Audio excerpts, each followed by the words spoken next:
ဘုရားတရားတန်ခါယနာမြတ်သုံးပါးတို့အားယုံကြည်စွာရှိခိုးသောကောင်းမှုကံစေတနာကြောင့်ဘေးရန်အန္တရာယ်နှောင့်ယှက်ဖြစ်အစီအပိတ်ပင်အဟံတာမှန်သမျှအနာယောဂမှန်သမျှလုံးဝကင်းရှင်းကြကုန်သည်ဖြစ်၍မိမိတို့အလိုရှိအပ်တောင်းတအပ်သောလောကီကောင်းကျိုးလောကုတ္တရာကောင်းကျိုးများရရှိစေကြောင်းအလုကောင်းများကိုကိုယ်စိတ်နှဖျားကျမ်းမာချမ်းသာစွာဖြင့်ကိုယ်စီကိုယ်ငါအားထုတ်နိုင်ကြသည်ဖြစ်စေ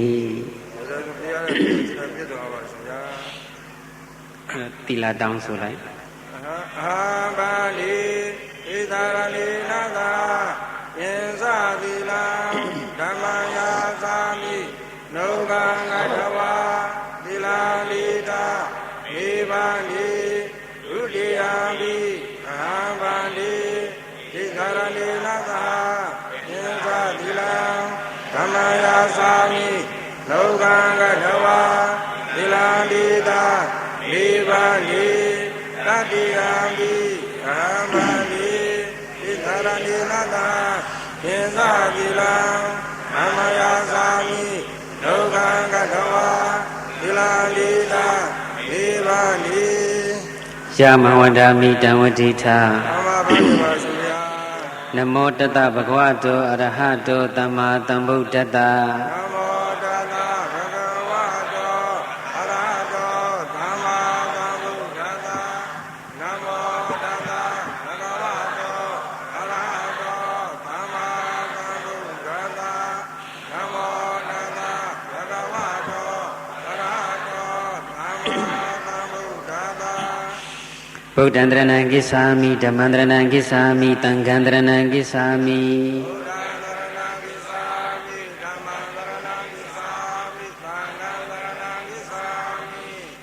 ဒုတိယံပိဗုဒ္ဓံတရဏံကိစ္ဆာမိဒုတိယံပိဓမ္မံတရဏံကိစ္ဆာမိဒုတိယံပိသံဃံတရဏံကိစ္ဆာမိ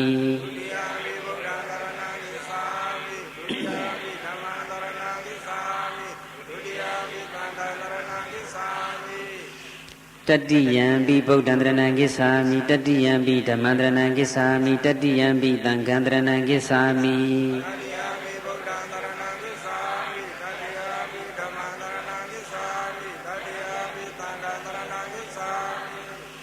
ဖယားကိုလည်းစိတ်ဝယ်ဆွဲအမြဲစည်းကမ်းမည်တရားကိုလည်းစိတ်ဝယ်ဆွဲအမြဲစည်းကမ်းမည်တန်ခါကိုလည်းစိတ်ဝယ်ဆွဲ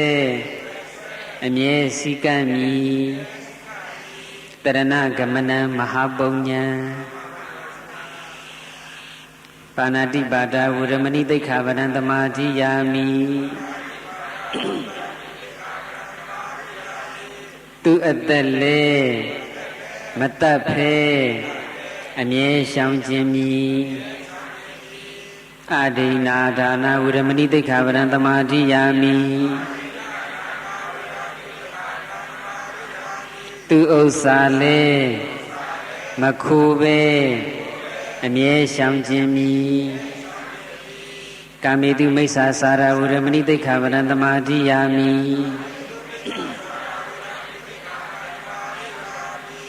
ကာမဂုဏ်မွဲကျင့်ဖောက်လွဲ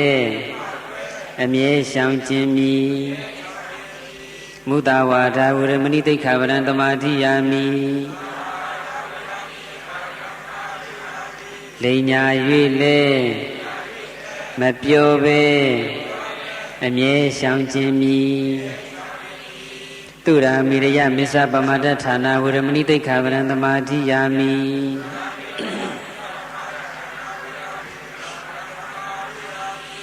ပေအရက်လေမတောက်ဖဲအမြဲရှောင်ခြင်းမည်တိတရဏိနသဟဂရုဓမ္မနေသသီလံသာဓုကံကတ္တဝါအပ္ပမဒိနတံပါတိထာ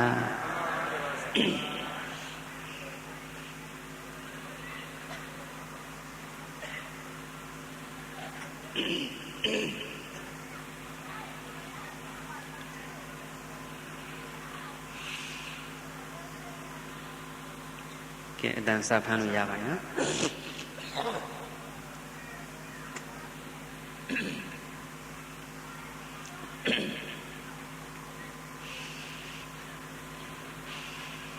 တရားနာပိဋကများနဲ့တကွစัจ java လာအနန္တမှာရှိကြတဲ့လူနတ်မြတ်မှာတတ္တဝါအားလုံးကိုယ်ရောစိတ်ပါကျမ်းမာချမ်းသာကြပါစေလို့နှုတ်ခွန်းဆက်မေတ္တာပို့သရင်းဒီနေ့2001ခုနှစ်ဒီဇင်ဘာလ29ရက်ရန်ကုန်မြို့တာမွေမြို့နယ်133လမ်းမိသားစုမှဆင်ရင်ကျင်းပတဲ့ဗုဒ္ဓဟူးနေ့အပတ်စဉ်ဆွမ်းအလှူရေစက်ချအထိန်အမှတ်ဓမ္မသဘင်မှာငါကိုမချစ်ပါနဲ့လို့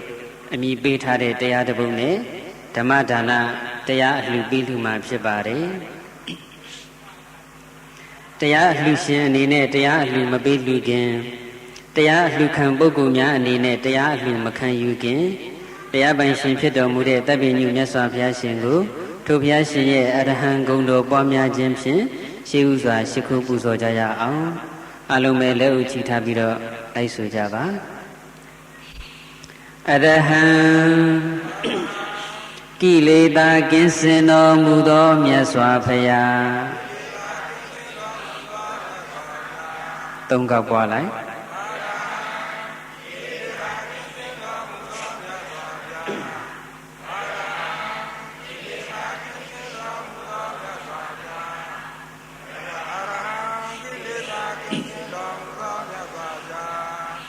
အရဟံစိတ်ကြွယ်ရာရ၌ပင်မကောင်းမှုကိုပြုတော်မမူသောမြတ်စွာဘုရားအရဟံစိတ်ကြွယ်ရာရ၌ပင်မကောင်းမှုကိုပြုတော်မမူသောမြတ်စွာဘုရား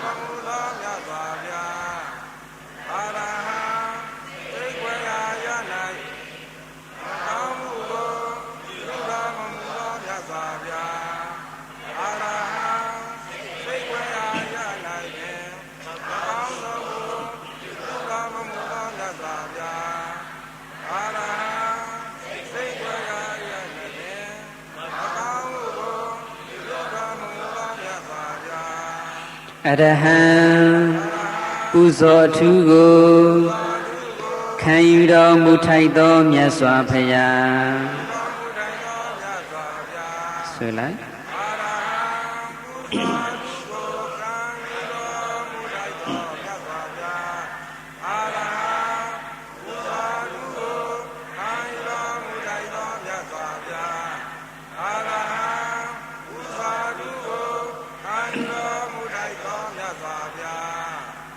တာဓု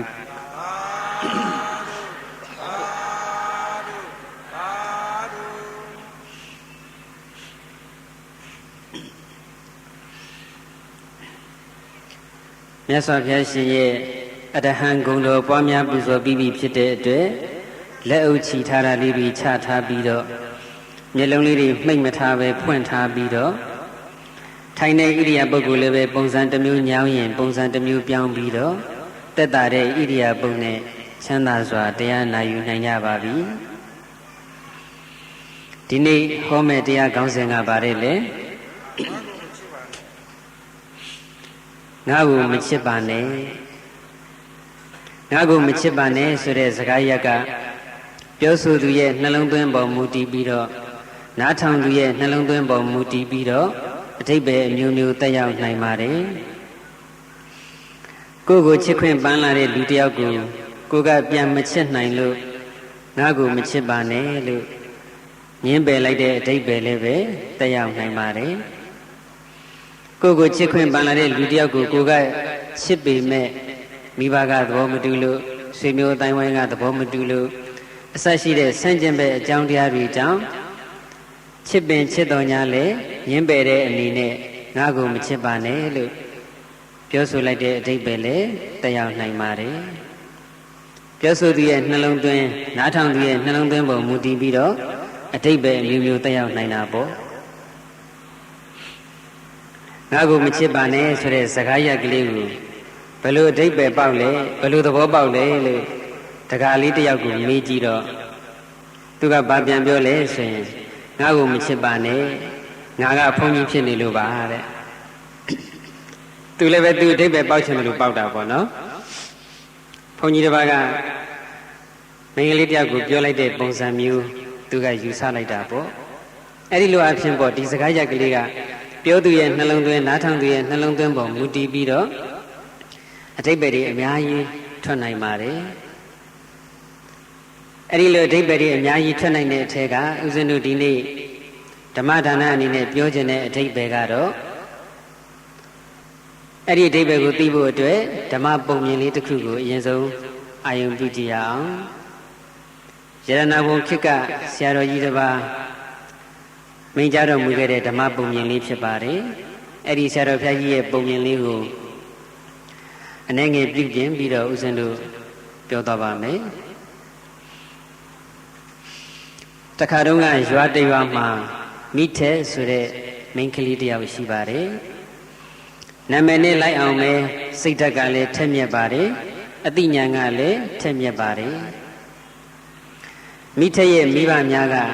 ရွာဦးเจ้าမှာကျောင်းဆောင်တစ်ဆောင်ဆောက်လုပ်ပြီးတော့လှူဒန်းထားပါတယ်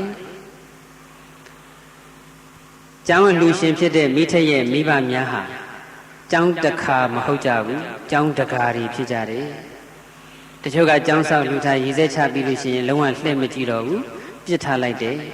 အဲ့ဒီလိုပုဂ္ဂိုလ်မျိုးကိုကျောင်းတခါလို့ခေါ်ပါတယ်ကျောင်းကိုတခါလှူပြီးရောကျောင်းဆောက်ထားပြီးရောပြစ်မထားပဲနဲ့ကိုကျောင်းမှာသတင်းသုံးတဲ့ဆရာတော်တန်ဃာတော်တွေအတွက်လိုအပ်တဲ့ပစ္စည်းလေးပါးကိုအရေးတကြီးနဲ့ထောက်ပံ့ပြုစုစောင့်ရှောက်တဲ့ပုဂ္ဂိုလ်မျိုးကိုမှကျောင်းတကားလို့ခေါ်ပါတယ်မိထက်ရဲ့မိဘများကကျောင်းတကားတွေမဟုတ်ကြပါဘူးကျောင်းတကားတွေဖြစ်ကြပါတယ်ဒါကြောင့်မိမိဆောက်လုပ်လှူဒန်းထားတဲ့ကျောင်းမှာသတင်းသုံးတဲ့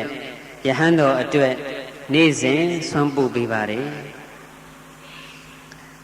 မိထက်ရဲ့မိဘများကတော့ဥပုံနေတိုင်းတမိသားစုလုံးသွားပြီးတော့ဆွမ်းပို့ကြတာပေါ့ဥပုံနေမဟုတ်တဲ့ကျန်တဲ့ဂျာရဲ့သူမှာတော့မိထက်ကိုပဲဆွမ်းပို့တဲ့တာဝန်ပေးထားပါတယ်မိထက်ကမိဘများဆောက်လုပ်လှူဒန်းတဲ့ကျောင်းမှာသတင်းသုံးတဲ့ယဟန်တော်အတွက်နေ့စဉ်ဆွမ်းဥကြီးပိုက်ပြီးတော့ဆွမ်းပို့ပေးရပါတယ်ဆွမ်းပို့တဲ့ရက်တွေကြားလာတော့မိမိကျောင်းမှာသတင်းသုံးတဲ့ဆရာတော်နဲ့ယဟန်တော်နဲ့လည်းရင်းနှီးလာတာပေါ့တနေ့တော့မိထက်ကဘုန်းကြီးကိုမေးတယ်အရှင်ဖေဟာဒီကျောင်းကဘု து ကျောင်းလဲဖေဟာအော်မိထက်ရဲ့နင့်မိဘတွေငါ့ကိုရည်စက်ချပြီးတော့လှူဒန်းထားတာငါကျောင်းပေါ့နောက်တစ်ပတ်လောက်ကြာတော့လဲမေးပြန်တယ်အရှင်ဖေဟာဒီသင်္ကန်းတွေကဘု து သင်္ကန်းတွေတုံးဖေဟာအော်မိထက်ရဲ့တရားဓမ္မတွေကငါ့ကိုတရားတရားနဲ့လှူဒန်းထားတဲ့သင်္ကန်းတွေဆိုတော့ငါသင်္ကန်းတွေပေါ့နောက်တစ်ပတ်လောက်ကြာတော့မေးပြန်တယ်အရှင်ဖေဟာဒီတပိတ်ကဘု து တပိတ်တုံးအော်မိထက်နဲ့ငါနေတိုင်းဆွမ်းစားနေတဲ့တပိတ်ငါတပိတ်ပေါ့နောက်တစ်ပတ်လောက်ကြာတော့လဲမေးပြန်တာပါပဲအရှင်ဖေဟာဒီဘီရိုတွေကဘု து ဘီရိုတွေတုံးငါဘီရိုပေါ့မိထက်ရဲ့ဒီစာအုပ်တွေကရောဘု து စာအုပ်တွေတုံးဖေဟာဒါလည်းငါနေ့စဉ်ကြည့်နေတဲ့စာအုပ်တွေငါစာအုပ်တွေပေါ့နောက်တစ်ပတ်လောက်တော့မေးပြန်ရောကျောင်းထဲမှာရှိတဲ့ရေကန်ကြီးလည်းညှိုးထိုးပြီးတော့အရှင်ဖေဟာဒီရေကန်ကြီးကဘု து ရေကန်တုံးဖေဟာမိထက်ရဲ့ငါကိုယ်တိုင်ဦးစီးဦးဆောင်ပြုပြီးတော့တူးထားတဲ့ရေကန်ငါရေကန်ပေါ့ကျောင်းထဲရှိတဲ့သစ်ပင်တွေလည်းညှိုးထိုးပြီးတော့လေဒီသစ်ပင်တွေဘု து သစ်ပင်တွေတုံးဖေဟာအော်ငါကိုယ်တိုင်ဦးဆောင်ပြီးစိုက်ပျိုးထားတဲ့သစ်ပင်တွေငါသစ်ပင်တွေပေါ့အဲ့ဒီလိုနဲ့မိထက်ကဘယ်ပစ္စည်းကိုဘု து ပစ္စည်းလဲလို့မေးကျောင်းထိုင်ဆရာတော်ကငါပစ္စည်းလို့ပဲအမြဲတမ်းဖြေပါတယ်အဲ့ဒီလိုနဲ့တပတ်10ရက်လောက်ကြာသွားတော့မိထက်ကမေးပြန်တယ်အရှင်ဖေဟာအိမ်ယာဒီထောင်လူပောင်ကိုစွန့်ခွာပြီးတော့ယဟန်ဘဝကိုခံယူထားတာဘာရည်ရွယ်ချက်နဲ့တုံးဖေဟာအရှင်ဖေဟာသင်္ကန်းဝတ်နေတာဘာရည်ရွယ်ချက်နဲ့ဝတ်နေတာလဲဖေဟာအဲ့လိုမျိုးတော့ဘုန်းကြီးကမိထက်ရဲ့ငါသင်္ကန်းဝတ်နေတာနိဗ္ဗာန်လိုချင်လို့ပေါ့အရှင်ဖေဟာနိဗ္ဗာန်လိုချင်ရင်ငါ့ကိုမချစ်ပါနဲ့အဲ့လိုပြောပြီးတော့မိထက်ကဆွမ်းအုပ်ကြီးပွေ့ပိုက်ပြီးတော့ခြာကနေကျောင်းပေါ်ကနေပြေးဆင်းသွားတယ်နိဗ္ဗာန်လိုချင်ရင်ဗါတဲ့တော့နိဗ္ဗာန်လိုချင်ရင်ငါ့ကိုမချစ်ပါနဲ့ခတ်တုတ်တုတ်ပြောပြီးတော့ ပြေးဆင်းသွားပါလေကျောင်းမှာဘုန်းကြီးတစ်ပါးတဲ့ခေါင်းကုပ်ပြီးတော့ကြံနေခဲ့ဒီကောင်မလေးဒီစကားဘာလို့များပြောတာပါလေငါလည်းသူ့ကိုချစ်တယ်လို့တခါမှမပြောမိပါဘူးချစ်တဲ့သဘောတယောက်တဲ့အပြောဆိုတခါမှမပြောမိပါဘူးချစ်တဲ့သဘောတယောက်တဲ့အပြုမှုမျိုးလည်းတခါမှမပြုမှုမိပါဘူးချစ်တဲ့အရေးအကြောင်းငါတခါမှမပြမိပါဘူးဘာလို့များငါ့ကိုမချစ်ပါနဲ့လို့ပြောရတာပါလေငါ့ကိုမချစ်ပါနဲ့ဆိုတဲ့စကားလေးလည်းပြောပြီးတော့ရောကျောင်းပေါ်ကကျောင်းထိုင်ဘုန်းကြီးစားလို့မဝင်အိတ်လို့မပြောဖြစ်သွားတယ်နိဗ္ဗာန်လိုချင်ရင်ငါ့ကိုမချစ်ပါနဲ့ဆိုတဲ့စကားလေးကသူ့စိတ်စဉ်ကိုလွှမ်းမိုးသွားပါတယ်ဒါနဲ့စားလို့မဝင်အိတ်လို့မပြောနဲ့ဆိုတော့ရက်နေနေကြာလာတော့ပိန်ချုံလာတာပေါ့အဲ့ဒါနဲ့ကျောင်းမှာရှိတဲ့ကပ္ပိယကြီးကမေးတယ်ရှင်ဖျားစားမဝင်အိတ်မပြောနဲ့ဘလို့ဖြစ်တာလဲဖျားမပြောချင်ပါဘူးကပ္ပိယကြီးရဲ့မိထက်ပေါ့အရှင်ဖျားကမိထက်ကဘာတွေလုပ်လို့တော့ဘာမှတော့မလုပ်ပါဘူးမိထက်ကစကားတစ်ခွန်းပြောသွားတယ်နိဗ္ဗာန်လိုချင်ရင်ငါ့ကိုမချစ်ပါနဲ့လို့ပြောသွားတယ်ငါလည်းသူ့ကိုချစ်တဲ့အရေးအယောင်တစ်ခါမှမပြခဲ့မိပါဘူးကပ္ပိယကြီးရဲ့အဲ့ဒီအတွက်ငါအုံနောက်စားပြီးတော့စားမဝင်အိတ်မပြောဖြစ်နေတာပါဒါဆိုဒီကိစ္စတပိတော့စုံစမ်းမယ်ဖယားဆိုပြီးတော့ကပ္ပိယကြီးကကျောင်းတကာကြီးကိုမေးတယ်ကျောင်းတကာကြီးကလည်းသူကိုယ်တိုင်မမေးဘဲနဲ့ကျောင်းအမကြီးကိုတဆင့်မေးခိုင်းတယ်နင်တို့မိမချင်းတူတူတိတ်တိတ်ကြိတ်ပြီးတော့မေးစမ်းပါဦးအဲ့ဒါနဲ့ကျောင်းမကြီးကတူတူတိတ်တိတ်ကြိတ်ပြီးတော့မေးတယ်လာပါဦးမိထက်ညီဘုန်းကြီးကိုသွားပြီးတော့နိဗ္ဗာန်လိုချင်ငါ့ကိုမချစ်ပါနဲ့လို့ပြောခဲ့တယ်ဆိုဟုတ်တယ်အမေရဲ့ညီဘာလို့အဲ့လိုသွားပြောရတာတော့ဘုန်းကြီးကညီကိုချစ်တယ်လို့ဘယ်တော့မှမပြောဘူးလို့တော့မပြောဘူးပါဘူးမင်းရဲ့တမီဘုန်းကြီးကိုတရားဟောတရားပြလုပ်ခဲ့တာပါဟဲ့ကောင်မလေးပေါက်ပေါက်ရှာရှာဘုန်းကြီးရတာညီတရားဟောရမှာညီကဘုန်းကြီးတရားပြန်ဟောခဲ့ရတယ်လို့မိုးကြိုးတွေပါလေပြင့်နေပါဦးမယ်မဟုတ်ဘူးလေအမေရဲ့ဒီเจ้าဘသူเจ้าလုံးပြောတော့လဲငါเจ้าဒီသင်္ကန်းဘသူသင်္ကန်းလုံးပြီးတော့လဲငါသင်္ကန်းဒီတပိတ်ဘသူတပိတ်တုံးပြီးတော့လဲငါတပိတ်ဒီဗီဒီယိုဒီစာအုပ်တွေဘသူဗီဒီယိုဘသူစာအုပ်လဲမေးတော့လဲငါဗီဒီယိုငါစာအုပ်ဒီရေကန်နေဒီသစ်ပင်နေဘသူရေကန်ဘသူသစ်ပင်လဲမေးတော့လဲငါရေကန်ငါသစ်ပင်လို့ပဲဖြေဆိုနေပါတယ်ဘယ်ပစ္စည်းကိုပဲမေးမေးငါပစ္စည်းဘယ်ဥစ္စာကိုပဲမေးမေးငါဥစ္စာလူကြီးပဲဖြေနေလို့နိဗ္ဗာန်ကိုလိုချင်တယ်ဆိုရင်တော့ငါပစ္စည်းငါဥစ္စာဆိုတဲ့အစွဲတွေကိုပယ်တတ်ရမယ်ငါပစ္စည်းငါဥစ္စာဆိုတဲ့အစွဲတွေကိုကျွတ်အောင်ကြိုးစားအားထုတ်ပါဆိုတဲ့အဓိပ္ပာယ်နဲ့တမိတရားပြခဲ့တာပါတဲ့အဲ့တော့မှကျောင်းမကြီးလည်းသဘောပေါက်တဆင့်ပြန်ပြောလို့ကျောင်းတကာကြီးလည်းသဘောပေါက်တဆင့်ပြန်ပြောလို့ကပ္ပိယကြီးလည်းသဘောပေါက်တဆင့်ပြန်ပြောလို့ကျောင်းဘုန်းကြီးလည်းပဲသဘောပေါက်သွားပါတယ်အဲ့ဒီတော့မှမိထက်ပြောတာလဲဟုတ်သားပဲဆိုပြီးတော့ကျောင်းဘုန်းကြီးကလည်းတရားအတိတူသွားပါတယ်ဒါဆိုရင်ဒီနေ့ဟောမဲ့ငါ့ကိုမချစ်ပါနဲ့ဆိုတဲ့စကားရဲ့အဓိပ္ပာယ်ကဘာတဲ့တော့ငါ့ကိုမချစ်ပါနဲ့ဆိုတာဘာကိုပြောတာတော့ခုနပြောတဲ့ထဲမှာပါသွားပြီလေငါပစ္စည်းငါဥစ္စာဆိုတဲ့အစွဲတွေပယ်တတ်နိုင်အောင်ကြိုးစားရမယ်ဒီလိုဆိုလို့လေနော်ငါ့ကိုမချစ်ပါနဲ့ဆိုတဲ့နေရာမှာလူတယောက်ယောက်ကိုယဉ်ညွှန်းပြီးတော့ငါ့ကိုလို့ပြောတာမဟုတ်ဘူးကိုရင်ဘက်ကလေးကိုပုတ်ပြပြီးတော့ငါ့ကိုမချစ်ပါနဲ့လို့ဒီလိုပြောတာမဟုတ်ဘူးနော်ငါပစ္စည်းငါဥစ္စာဆိုတဲ့ဒီလိုအစွဲဥစ္စာတို့ပစ္စည်းတို့ဆိုတာလေးကိုဖြုတ်ထားလိုက်ပြီးတော့ငါအစွဲပေါ့အဲ့ဒီငါအစွဲလေးကိုဖြုတ်လိုက်ပါလို့ဆိုလိုပါတယ်သဘောပေါက်ပါတယ်နော်ဦးဇင်းတို့ကဒီအဆုံးအမလေးကိုသိပြီးတော့သဘောကျပါတယ်သဘောကျလို့လည်းပဲဦးဇင်းတို့ပြန်ပြီးတော့ဟောပြတာပါပဲရှေ့ဆက်ပြီးတော့ရှင်းပြစရာမလိုတော့လောက်အောင်ကိုရှင်းပြီးသားပါနော်ဒါကြောင့်ဆိုလိုက်ပါနိဗ္ဗာန်မဲ့ဖို့ဆိုင်ရောက်လို့ငါကိုမချစ်နဲ့နိဗ္ဗာန်မဲ့ဖို့ဆိုင်ရောက်လို့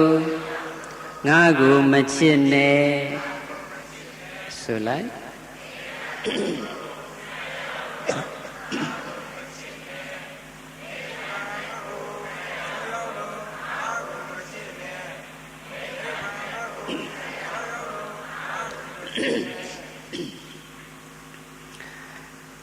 အဖို့နိဗ္ဗာန်ကိုရခြင်းနဲ့ဆိုရင်ငါကိုမချစ်ပါနဲ့ငါကိုချစ်နေတဲ့စိတ်ကလေးကို ပယ်တတ်လိုက်ပါငါကိုမချစ်ပါနဲ့လို့ဆိုလိုက်ရင်ငါကိုမချစ်ပါနဲ့ဆိုတဲ့အဓိပ္ပာယ်လည်းပဲ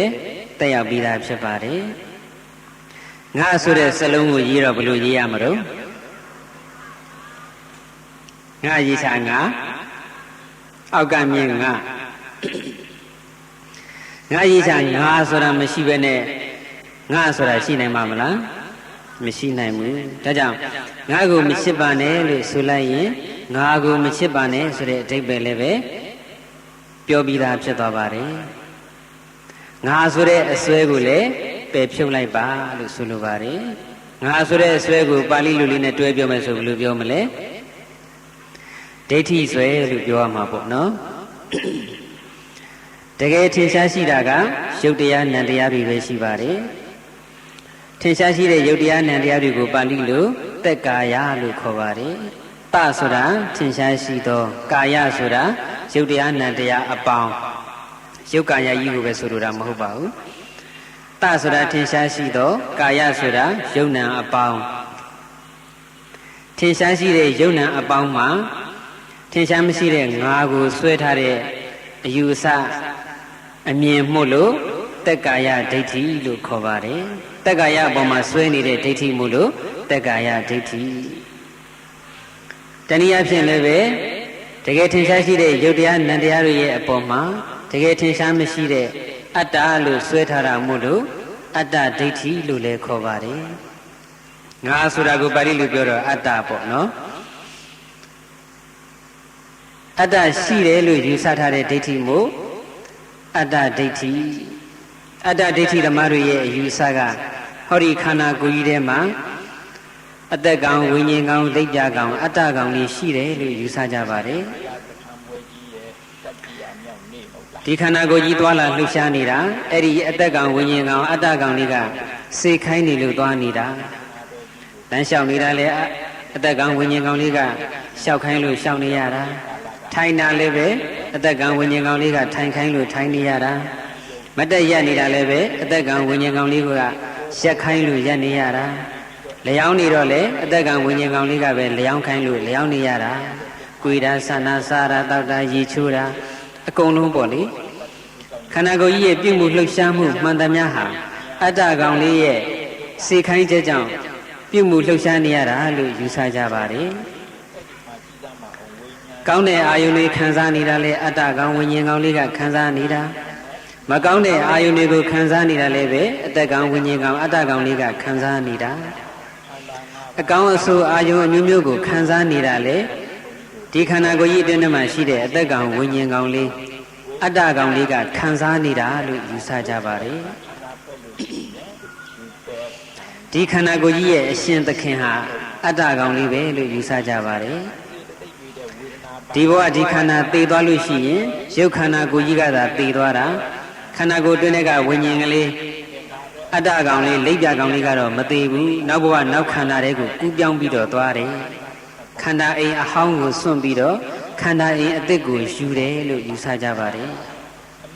လူသေသွားလို့ရှိရင်ခန္ဓာကိုယ်ကြီးကသာသေသွားတာဝိညာဉ်လေးကတော့မသေးဘူးဟိုဘက်ဘဝဟိုဘက်ခန္ဓာကိုကူးသွားတယ်လို့ယူဆကြပါတယ်အဲ့ဒါအတ္တဒိဋ္ဌိသမားတွေရဲ့လွဲမှားတဲ့အယူအဆဖြစ်ပါတယ်ငါကိုမချစ်ပါနဲ့ဆိုတာအဲ့ဒီငါဆွဲကိုဖြုတ်ရမယ်အတွင်းမှာအတ္တကောင်ဝိညာဉ်ကောင်အတ္တကောင်လိပ်ပြကောင်လေးမရှိဘူးရုပ်တရားနံတရားပဲရှိတယ်ဆိုတဲ့အတိမျိုးဖြစ်အောင်ကြိုးစားအားထုတ်ရမယ်လို့ဆိုလိုပါတယ်အတ္တဆွဲကိုအများအဖြစ်တော့ငါဆွဲလို့ပဲပြောကြတာပေါ့လေအမှန်ကတော့ငါတစ်ခုတည်းမဟုတ်ဘူးငါသူတစ်ပါးယောက်ျားမိန်းမပုဂ္ဂိုလ်တ attva ရေမြေတောတောင်ရွှေငွေအိုးအိမ်ချမ်းမြေတက်ရှိတတ်မဲ့အရာအလုံးပါဝင်ပါတယ်ခုနငါသူတစ်ပါးယောက်ျားမိန်းမစတဲ့နာမည်တွေအလုံးဟာအတ္တရဲ့နာမည်တွေကြီးပါပဲအတ္တရဲ့ကိုယ်စလဲအတ္တရဲ့ပရိရဲ့နာမည်တွေကြီးပါပဲတချို့ကငါမဆွဲရဘူးဆိုတော့ကျွန်တော်တော့ဆွဲလို့ရသလားလို့ထင်တတ်ကြသေးတယ်နော်တခါတော့ကဒကာကြီးတယောက်ရိတ်တာမှာတလစခန်းတလတရားစခန်းဝင်ပြီးတော့ပြန်ထွက်လာတော့အိမ်ရလို့ထမင်းစားချိန်ရောက်တဲ့အခါသူ့မိမကိုထမင်းခူးခိုင်းတဲ့အခါဘယ်လိုပြောလဲဆိုတော့ မိမကြီးကျွန်တော်ထမင်းစားတော့မယ်အဲ့တော့မိမကမေးတယ်မောင်ခါတိုင်းငါထမင်းစားမယ်ပဲပြောနေတာပါဘယ်နဲ့ကျွန်တော်ထမင်းစားမယ်လို့ပြောရတာတော့မဟုတ်ဘူးရိတ်တာကဘုန်းကြီးကတရားဟောလိုက်တယ်ငါဆိုတာမရှိဘူးတဲ့ဒါကြောင့်မလို့ဒီနေ့စပြီးငါလို့မပြောတော့ဘူးကျွန်တော်လို့ပဲပြောတော့မယ်တဲ့အဲ့ဒါသူသားသမီးတွေကလည်းအဖေနဲ့မင်းနဲ့ပြောနေတော့ပြေးလိုက်ပြီးတော့ဖေးကြီးဘာတွေဖြစ်နေတာတော့ဘာညာဆိုတော့ညီတို့လည်းပဲမှတ်ထားကြဒီနေ့စပြီးညီတို့အားလုံးနင်တို့အားလုံးငါသားသမီးတွေမဟုတ်တော့ဘူးဟာဖေးကြီးကလည်းဖေးကြီးသားသမီးမဟုတ်လို့ဘသူသားသမီးဖြစ်ရမှာတော့မဟုတ်ဘူးဒီနေ့စပြီးတော့ကျွန်တော်သားသမီးတွေဖြစ်သွားပြီကဲငါဆွဲသူ့ရဲ့ငါဆွဲဖြစ်ပုံအောင်အမှတ်သားလောက်ဘူးလားအမှတ်သားလောက်ပါပြီတဲ့နော်ငါလို့မပြောဘဲနဲ့ကျွန်တော်လိုပဲပြောပြောကျုပ်လိုပဲပြောပြောငါဆွဲပါပဲငါဆိုတဲ့စလုံးလေးဓာတ်ရိုက်သုံးမှငါဆွဲမဟုတ်ပါဘူးငါသူတစ်ပါးယောက်ျားမိန်းမပုဂ္ဂိုလ်တ attva ရင်းနီတောတောင်ရွှေငွေအိုးအိမ်ချမ်းမြေအကုန်လုံးအဲ့ဒီပညာတွေနဲ့သိထားတာမှန်တယ်များငါဆွဲပါပဲအဲ့ဒီငါဆွဲကိုဘာဆွဲလို့ခေါ်လဲဒိဋ္ဌိဆွဲအဲ့ဒီငါဆိုတဲ့ဒိဋ္ဌိဆွဲကိုအခြေခံပြီးတော့ငါဥစ္စာဆိုတဲ့တဏှာဆွဲဖြစ်လာပါတယ်ကိုလည်းငါရှိတယ်လို့ယူဆတယ်ကျန်တဲ့ယောက်ျားမိန်းမအဖေအမေသားသမီးမိတ်ဆွေအပေါင်းအသင်းရွှေငွေအိုးအိမ်ချမ်းမြေအဲ့ဒါတွေကိုလည်းပဲတကယ်ရှိယုံနာကိုမမြင်မဲနဲ့တကယ်မရှိတဲ့အဲ့ဒီပညာတွေကိုကြည့်ပဲမြင်နေတဲ့အခါကျတော့ငါသားငါသမီးငါအိမ်ငါချမ်းငါရွှေငါငွေဆိုတဲ့ငါပစ္စည်းငါဥစ္စာလို့သိမ့်ပိုက်တဲ့တဏှာလေးလည်းဖြစ်ပေါ်လာပါတယ်ငါဆိုတဲ့အစွဲကြောင့်ငါဥစ္စာဆိုတဲ့အစွဲဖြစ်ပေါ်လာတာပါငါဥစ္စာဆိုတဲ့အစွဲဖြစ်ပေါ်လာပြီဆိုတော့ငါမှရွှေငွေအိုးအိမ်ချမ်းမြေတွေအများကြီးရှိတယ်ငါမှသားသမီးတွေရှိတယ်ငါမှချစ်သူခင်သူတွေဝိုင်းဝိုင်းလဲနေတယ်ငါမှတက်ရှိတဲ့မဲ့တွေအများကြီးပိုင်ဆိုင်နေဆိုပြီးတော့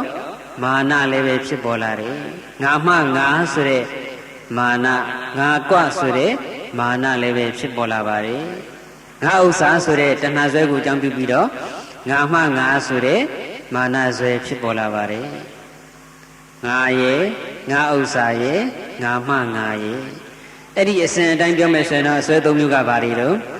ဒိဋ္ဌိဆွဲပြီးတော့တဏှာဆွဲပြီးတော့မာနဆွဲတရားနာပိဋကများရဲ့ဖြည့်ပြတဲ့အတန်ဥစဉ်တော့မကြားရဘူးနော်အတန်ပဲတိုးလို့လားဝေးပဲနေလို့လားတော့မပြောတတ်ဘူးအဲ့တော့ငါရဲ့ငါဥစ္စာရဲ့ငါမငါရဲ့သုံးခုကိုအစဉ်တိုင်းပြောလို့ရှိရင်တော့ဒိဋ္ဌိတဏှာမာနဒါမြစ်ဖြားခံရကနေစလိုက်တာပေါ့အားလုံးရဲ့မြစ်ဖြားခံရကဒိဋ္ဌိပါပဲဒါကြောင့်ကျေးဇူးတော်ရှင်မဂ္ဂုဆရာတော်ဘုရားကြီးကတရားအထုတ်ကြတဲ့ပုဂ္ဂိုလ်တွေကိုတရားအားမထုတ်ခင်တုတ္တမယအတိညာနဲ့ဘာဖြုတ်ဖို့ခေါ်လဲဒိဋ္ဌိဖြုတ်ပါအတိလေးနဲ့ဖြုတ်ဖို့ပြောတာပါနော်တကယ်ပြုတ်တာကတော့သောတာပန်ဖြစ်မှပြုတ်မှာပေါ့အဲ့တော့ကိလေသာတွေအားလုံးကုသိုလ်ကံအကုသိုလ်ကံတွေအားလုံးဟာလေဒီဒိဋ္ဌိကိုအခြေခံပြီးတော့ဖြစ်ကြတာကြီးပါပဲအဲ့တော့ဒိဋ္ဌိတဏှာမာနကိုအများပြောနေကြအတွဲနဲ့ပြောရင်တော့ဘယ်လိုပြောမလဲတဏှာမာနဒိဋ္ဌိအဲ့ဒီတဏှာမာနဒိဋ္ဌိ၃မျိုးကိုဘာလို့ခေါ်တော့တဏှာမာနဒိဋ္ဌိကိုဘာတရားလို့ခေါ်တော့ပပ္ပင်စတရားလို့ခေါ်ပါတယ်နော်ပပ္ပင်စတရား၃ပါးဆိုတာကြားဘူးကြမှာပါပပ္ပင်စဆိုတာချဲ့ထွင်တဲ့တရားပါပဲအပြည့်စုံပြောလိုက်လို့ရှိရင်တော့တန်တရာဝိစင်းရဲကိုချဲ့ထွင်တတ်တဲ့တရားတန်တရာနေချဲ့တရားပေါ့တဏှာမာနဒိဋ္ဌိ၃ပါးကိုမြတ်စွာဘုရားရှင်ကပပ္ပင်စတရားတန်တရာနေချဲ့တရားဒီတဏှာမာနဒိဋ္ဌိ၃ပါးသာရှိနေမယ်ဆိုရင်ဘဝခန္ဓာအသစ်တွေထပ်ပြီးတော့ဖြစ်ရမယ်။တဏှာဝိဆင်းရဲကနေမလွတ်မြောက်နိုင်ဘူး။ဘဝတွေတစ်ခုပြီးတစ်ခုရနေတယ်ဆိုတာဒီတဏှာမာနဒိဋ္ဌိ၃ပါးကြောင့်ရနေတာဖြစ်ပါတယ်။ဒါကြောင့်မြတ်စွာဘုရားရှင်ကတဏှာမာနဒိဋ္ဌိ၃ပါးကိုဗာတရားလို့ခေါ်လဲပပ္ပင်စတရား၃ပါးဆိုပြီးတော့မိန့်ကြားတော်မူထားပါတယ်။အဲ့ဒီပပ္ပင်စတရား၃ပါးလုံးပယ်တတ်ရမယ်လို့ဆိုလိုပါတယ်နော်။ငါ့ကိုမချစ်ပါနဲ့လို့ဆိုလိုက်တော့တဏှာတစ်ခုတည်းကိုပယ်ရမယ်လို့ဆိုလိုတာမဟုတ်ဘူးငါအစွဲရဲ့အကြောင်းရင်းဖြစ်တဲ့ငါအစွဲကိုလည်းပယ်ရမယ်ငါအစွဲကြောင့်ဖြစ်ပေါ်လာတဲ့ငါမှငါဆိုတဲ့အစွဲကိုလည်းပယ်တတ်ရမယ်ဒီလိုအဓိပ္ပာယ်ရပါတယ်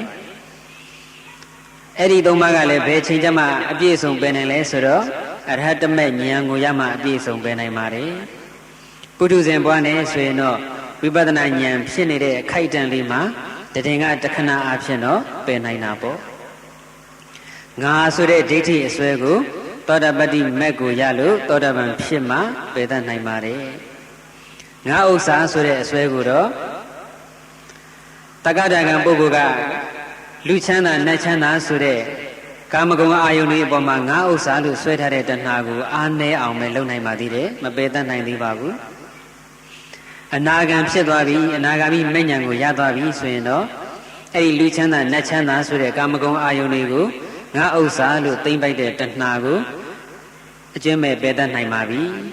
ဒါပေမဲ့ဗြဟ္မဘုံဗြဟ္မဘဝဗြဟ္မချမ်းသာကိုတက်မဲ့တဲ့ဗြဟ္မချမ်းသာကိုငါဥစ္စာလို့သိမ့်ပိုက်တဲ့တဏှာကိုတော့အနာဂံပုဂ္ဂိုလ်ကမပယ်တတ်နိုင်သေးပါဘူးဆိုလိုတာကတော့အနာဂံပုဂ္ဂိုလ်ဟာဗြဟ္မပြည်ဗြဟ္မဘဝဗြဟ္မချမ်းသာအပေါ်မှာတက်မဲ့တဲ့တဏှာရှိသေးတယ်လို့ဆိုလိုပါတယ်ဒါကြောင့်လဲအနာဂံနေသုတေသွားလို့ရှိရင်ဗြဟ္မပြည်ရောက်သွားကြတာပေါ့အဲ့ဒီဗြဟ္မပြည်ဗြဟ္မဘဝကိုငါဥစ္စာလို့ဆွဲတဲ့တဏှာကိုတော့အရဟတမေယမှာပယ်တတ်နိုင်ပါတယ်ငါမှငါဆိုတဲ့မာနဆွဲကိုလည်းပဲအရဟတမေကိုရမှာအကျဉ်းမဲ့ပယ်တတ်နိုင်ပါတယ်ဒီတော့ဒီငါကိုမချစ်ပါနဲ့ဆိုတာဒီအစွဲသုံးမျိုးလုံးကိုအရဟတမေနဲ့ပယ်နိုင်တဲ့အထိကြိုးစားအထုတ်ပါယဟနာဖြစ်အောင်အထုတ်ပါလို့ဆိုလိုတာပါပဲအရဟတမေအရဟတဖို့နဲ့နိဗ္ဗာန်ကိုမျက်မှောက်ပြုနိုင်ပြီဆိုမှနိဗ္ဗာန်ချမ်းသာကိုအပြီးအပိုင်ရတာပါ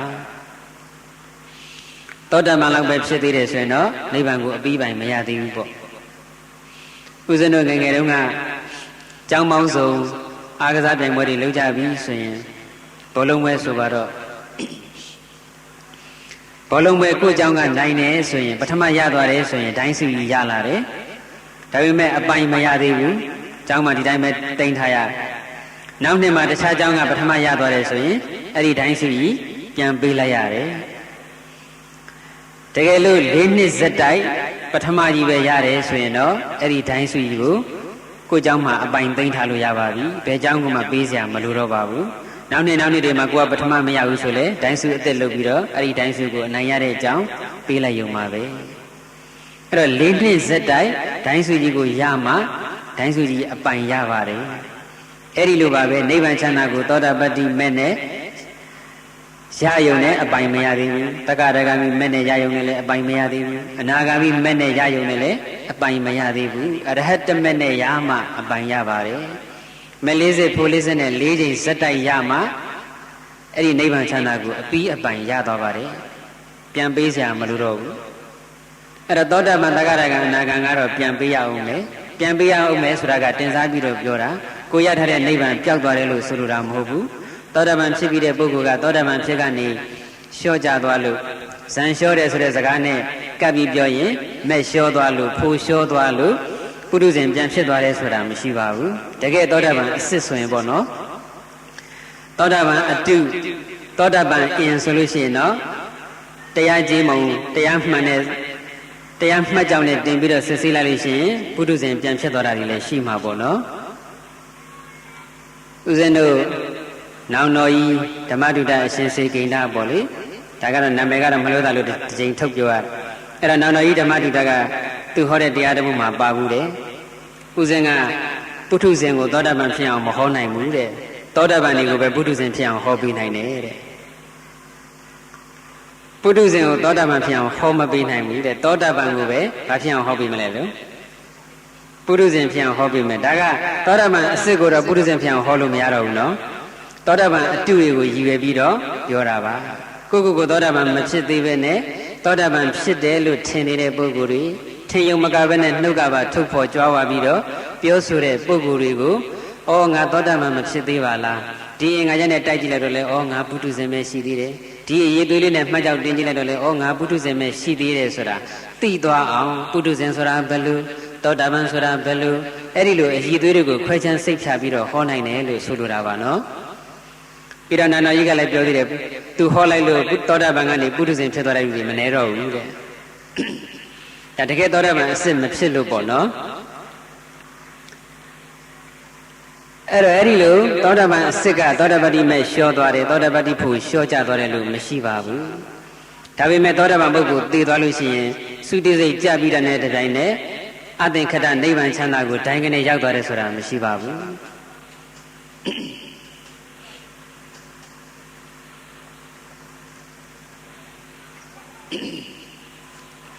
တက္ကရာဂံပုဂ္ဂိုလ်သိသွားလို့ရှိရင်လေနိဗ္ဗာန်ကိုဒိုင်းကနေရောက်မသွားသေးဘူးအနာဂံပုဂ္ဂိုလ်သိလို့ရှိရင်လည်းနိဗ္ဗာန်ကိုဒိုင်းကနေရောက်မသွားသေးဘူးလူဘဝနတ်ဘဝဗြဟ္မာဘဝစတဲ့ဘဝတစ်ခုခုကိုရောက်ရအောင်မယ်ယဟန္တာပုဂ္ဂိုလ်သုတိသွားပြီဆိုရင်တော့ပရိနိဗ္ဗာန်သုတိစိတ်ကြတာနဲ့တပြိုင်နက်အသင်္ခတနိဗ္ဗာန်ကိုချက်ချင်းပဲရောက်သွားပါတယ်အဲ့ဒီနိဗ္ဗာန်ကနေပြီးတော့ဟောဒီတန်တရားဝိဆင်းရဲကိုဘယ်တော့မှပြန်မလာတော့ပါဘူးယဟန္တာရှင်မြတ်မျက်မှောက်ပြုသွားတဲ့အဲ့ဒီနိဗ္ဗာန်ချမ်းသာကြီးကလည်းဘယ်တော့ဆိုဘယ်တော့မှမပြည့်စည်တော့ပါဘူးထာဝရတည်မြဲသွားပါပြီနိဗ္ဗာန်ဆိုတဲ့ဒိုင်းစုကြီးကိုအပြီးအပိုင်ရရှိသွားပါပြီအဲ့ဒီလိုနိဗ္ဗာန်ဆိုတဲ့ဒိုင်းစုကြီးကိုအပြီးပိုင်ရရှိသွားတာဘာကြောင့်လဲဆိုရင်ငါကိုမချစ်လို့ငါကိုချစ်တဲ့စိတ်ကိုပယ်တတ်နိုင်လို့ဒါကြောင့်ပြန်ဆိုလိုက်ပါဗါတဲ့တော့နာရင်မမေ့သွားပြီတဲ့ဆောင်းပုတ်လေးလေကဲဆိုလိုက်ပါတော့နိဗ္ဗာန်မဲ့ဖို့ဆိုင်ရောက်လို့ငါကိုမချစ်နဲ့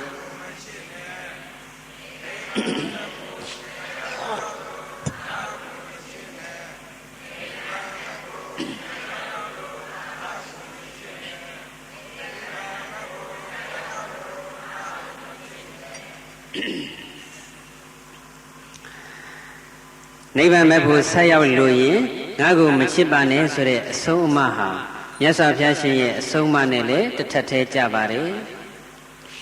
ငါပစ္စည်းငါဥစ္စာလို့မဆွဲပါနဲ့လို့အဖြောင်ပြောလိုက်လို့ရှိရင်စိတ်ဝင်စားမှုအားနေတတ်ပါတယ်နိဗ္ဗာန်လိုချင်ရင်ငါကိုမချစ်ပါနဲ့ဆိုတော့တင်စားပြီးတော့ပြောလိုက်တော့စိတ်ဝင်စားသွားတယ်စိတ်ဝင်စားတဲ့အတွက်ကြောင့်လေနှလုံးသားထဲကိုနည်းနည်းဆိုင်ဆိုင်ထိုးဖောက်ပြီးတော့ဝင်ရောက်သွားပါတယ်ခုခေတ်စကားနဲ့ပြောလို့ရှိရင်တော့ဟတ်ထိသွားတာပေါ့နော်ဒါကြောင့်ငါကိုမချစ်ပါနဲ့ဆိုတဲ့စကားရက်ကိုဖော်ညွှန်းတဲ့ပါဠိတော်တွေပိဋကတ်တော်မှာမြောက်များစွာရှိပါတယ်အဲဒီလိုမြောက်များစွာရှိတဲ့အထက်ကအဆုံးအမလေးတစ်ခုကိုအကြံဉာဏ်ဦးဇင်းတို့ပြောပြခြင်းပါတယ်အကြံဉာဏ်ဆိုတာကနည်းနည်းလေးချဲ့တာပြောတာပေါ့သူအရှိတိုင်းပြောရင်တော့10မိနစ်နဲ့ပြီးပါတယ်အဲ့ဒီအဆုံးအမလေးဖြစ်ပေါ်လာပုံကတော့မြတ်စွာဘုရားရှင်လက်ထက်တုန်းကတာဝိထိမြို့မှာပင်ဆက်ကဒါယကဆိုတဲ့ပုံနာကြီးတယောက်ရှိပါတယ်ဘယ်သူတဲ့လဲပင်ဆက်ကဒါယကပင်စရဲ့အခရဲ့ဒါယကရဲ့သုံးပုဒ်ကိုပေါင်းထားတာပါမျက်စိထဲမှာမြင်မဲ့ထင်ပါတယ်စလုံးလေးနော်ပင်စဆိုတာ5ခုအခဆိုတာဥဥဖြာဖြာဒါယကဆိုတာပေးလှူတတ်တာဥဥဖြာဖြာ5မျိုးပေးလှူတတ်တဲ့ပုဂ္ဂိုလ်ဖြစ်လို့သူ့ကိုပင်ဆက်ကဒါယကလို့ခေါ်ပါတယ်သူ့ရဲ့နာမည်ရင်းတစ်ခုခုတော့ရှိမှာပေါ့လေသူလုပ်တဲ့အလုပ်ကိုဂုံတင်တဲ့အနေနဲ့ပင်ဆက်ကဒါယကလို့ပဲမှတ်တမ်းတင်ထားကြပါတယ်ဥဖြာဖြာ5မျိုးကဘာတွေလဲဆိုရင်သူကလေယာလုပ်ငန်းနဲ့အတံမွေးဝမ်းကြောင်းလုပ်တဲ့ပုဂ္ဂိုလ်ဆိုတော့လေထဲမှာကောက်ပင်နေစပြီးတော့စိုက်တဲ့အချိန်ကြတော့လေလေဥအလှူဆိုပြီးတော့လှူဒန်းပါတယ်စပားနဲ့နေရင့်မဲ့လို့ရိတ်သိမ်းတဲ့အချိန်ကြတော့ကောက်ဥအလှူဆိုပြီးတော့လှူပါတယ်အဲ့ဒီစပားတွေကိုတလင်းထဲမှာချွေလှေနေပြီးလို့စပက်ကြီးတဲ့တွင်းတဲ့အချိန်ကြတော့ကြည်ဥအလှူဆိုပြီးတော့လှူပါတယ်ထမင်းချက်တဲ့အချိန်ကြတော့မိဘဘောကိုထမင်းအိုးတင်လိုက်တဲ့အချိန်ကြတော့အိုးဥအလှူဆိုပြီးတော့လှူပါတယ်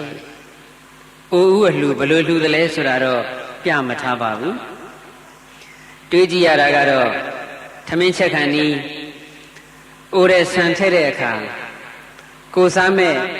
ဆန်ထဲကနေပြီးတော့တချို့တစ်ဝက်ကိုလှူဖို့ဆိုပြီးတော့ဥဥဖြာဖြာဖဲ့ထားတယ်လို့ယူဆရတာပါပဲဆိုတော့နှုတ်စီဘူး3လုံးချက်မယ်ဆိုရင်နှုတ်စီဘူး1လုံးကိုတစ်စုပ်နှုံးနဲ့ဆန်လက်3စုပ်ဖယ်ပြီးတော့လှူဖို့ဆိုပြီးတော့တီးကြလေးခွဲထားလိုက်တယ်ဒါနပုံ ဒါနပုံလို့နာမည်ပေးထားတဲ့ဆံပုံလေးတွေကိုအဲ့ဒီဆံသုံးစုပ်ထည့်ပြီးတော့စုဆောင်းထားလိုက်တာပေါ့ပြီးတော့မှပြည့်စုံလာတဲ့အခါချက်ဖို့တန်ဃာတွေလှူဖို့ပြေးလာတဲ့အခါကျတော့ချက်ပြီးတော့လှူလိုက်တာပေါ့အဲ့တော့အိုးရဲရောက်ပြီးသားဆံတွေကဦးဖြားဖြားကိုဖယ်ထားပြီးတော့လှူတယ်ဆိုတဲ့အဓိပ္ပာယ်လည်းတက်ရောက်ပါတယ်နောက်တစ်ခုကမိဖို့ဘောကနေထမင်းကိုချပြီးတဲ့နောက်ကျက်ပြီးသားထမင်းတွေကဥဖြားဖြားလေးကိုခုခတ်ပြီးတော့လှူတယ်ဆိုတဲ့အဓိပ္ပာယ်လည်းပဲတက်ရောက်ပါတယ်တရားနာပိဋကပေါင်းသူတော်ကောင်းတို့အိမ်မှာလည်းပဲနေ့စဉ်ဒီလိုပဲလှူနေကြတာပါပဲကိုစားမဲ့ထမင်းအိုးတွေကဥဖြားဖြားလေးခုခတ်ပြီးတော့အိမ်ရှိကြွလာတဲ့တန်ဃာတော်တွေကိုတစွန်းတစ်ယောက်မှလောင်းလှူကြတယ်အဲ့ဒါလေအိုးအလှူပါပဲเนาะအဲ့ဒါကိုစားဖို့ချက်တဲ့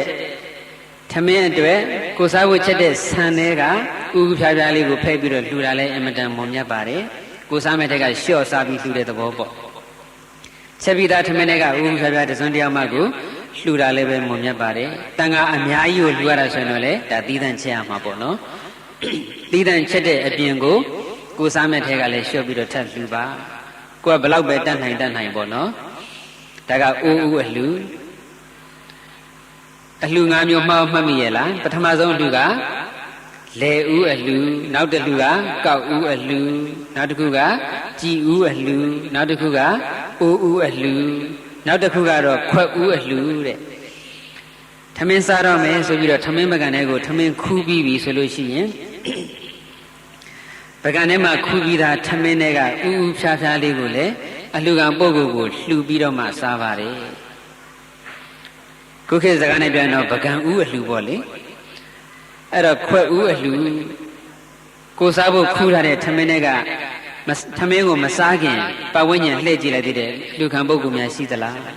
အလူခံပုဂ္ဂိုလ်ရှိတယ်ဆိုရင်ကိုစားမဲ့ထမင်းပကံတွေကဥဖြားဖြားလေးကိုအရင်ဆုံးလှူလိုက်ပါတယ်လှူပြီးမှပဲသူစားပါတယ်တဲ့ဥဖြားဖြားမလှူဘဲနဲ့ဘတော်မှထမင်းမစားပါဘူးတဲ့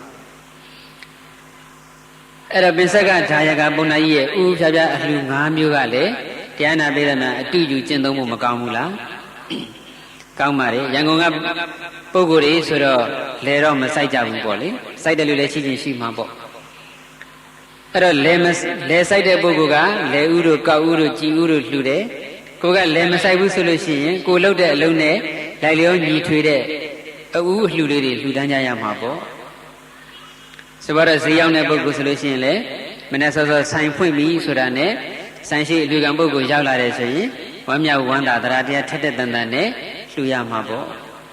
ဈေးဥမှမပေါက်သေးဘူးအလူကံကရောက်လာပြီအဲ့ဒီလိုဒေါသဖြစ်ဖို့တင့်တော်ပါမလားတချို့ကအဲ့ဒီလိုဖြစ်တယ်နော်ဈေးဥမှမပေါက်သေးဘူးအလူကံကလာပြန်ပြီကြော့စောမှာကြော့ပါသေးရဲ့အဲ့ဒီလိုပြောတတ်ကြတယ်မဟုတ်ဘူးဆိုင်ဖုံးမင်းကြီးအလူကံပုဂ္ဂိုလ်ရောက်လာယဟန်တန်ဃာပဲရောက်သီလရှင်ပဲရောက်လူဝေကြောင်တောင်းရန်စားတဲ့ပုဂ္ဂိုလ်တွေပဲရောက်ဘသူပဲရောက်လာငါဆိုင်ဥကိုလှူအောင်မယ်ဟဲ့ဆိုပြီးတော့ဝမ်းမြောက်ဝမ်းသာနဲ့လှူရမယ်နော်လာကစားဝန်တန်းနေကြတော့ဘောကဘယ်လိုလှူမလဲလာကဥအလှူဆိုပြီးတော့လှူရမှာပေါ့လာကဥဆိုတာကအလုဆဝင်လို့ပထမဆုံးရတဲ့လာကကိုသာလာကဥလို့ဆိုလိုတာမဟုတ်ပါဘူးလာစဉ်လာကုံတိုင်းထုတ်လိုက်တဲ့လာကတွေကနေပြီးတော့ဥဖြားဖြားလေးဖဲ့ပြီးတော့လှူတာကိုလည်းလာကဥအလှူလို့ခေါ်နိုင်ပါတယ်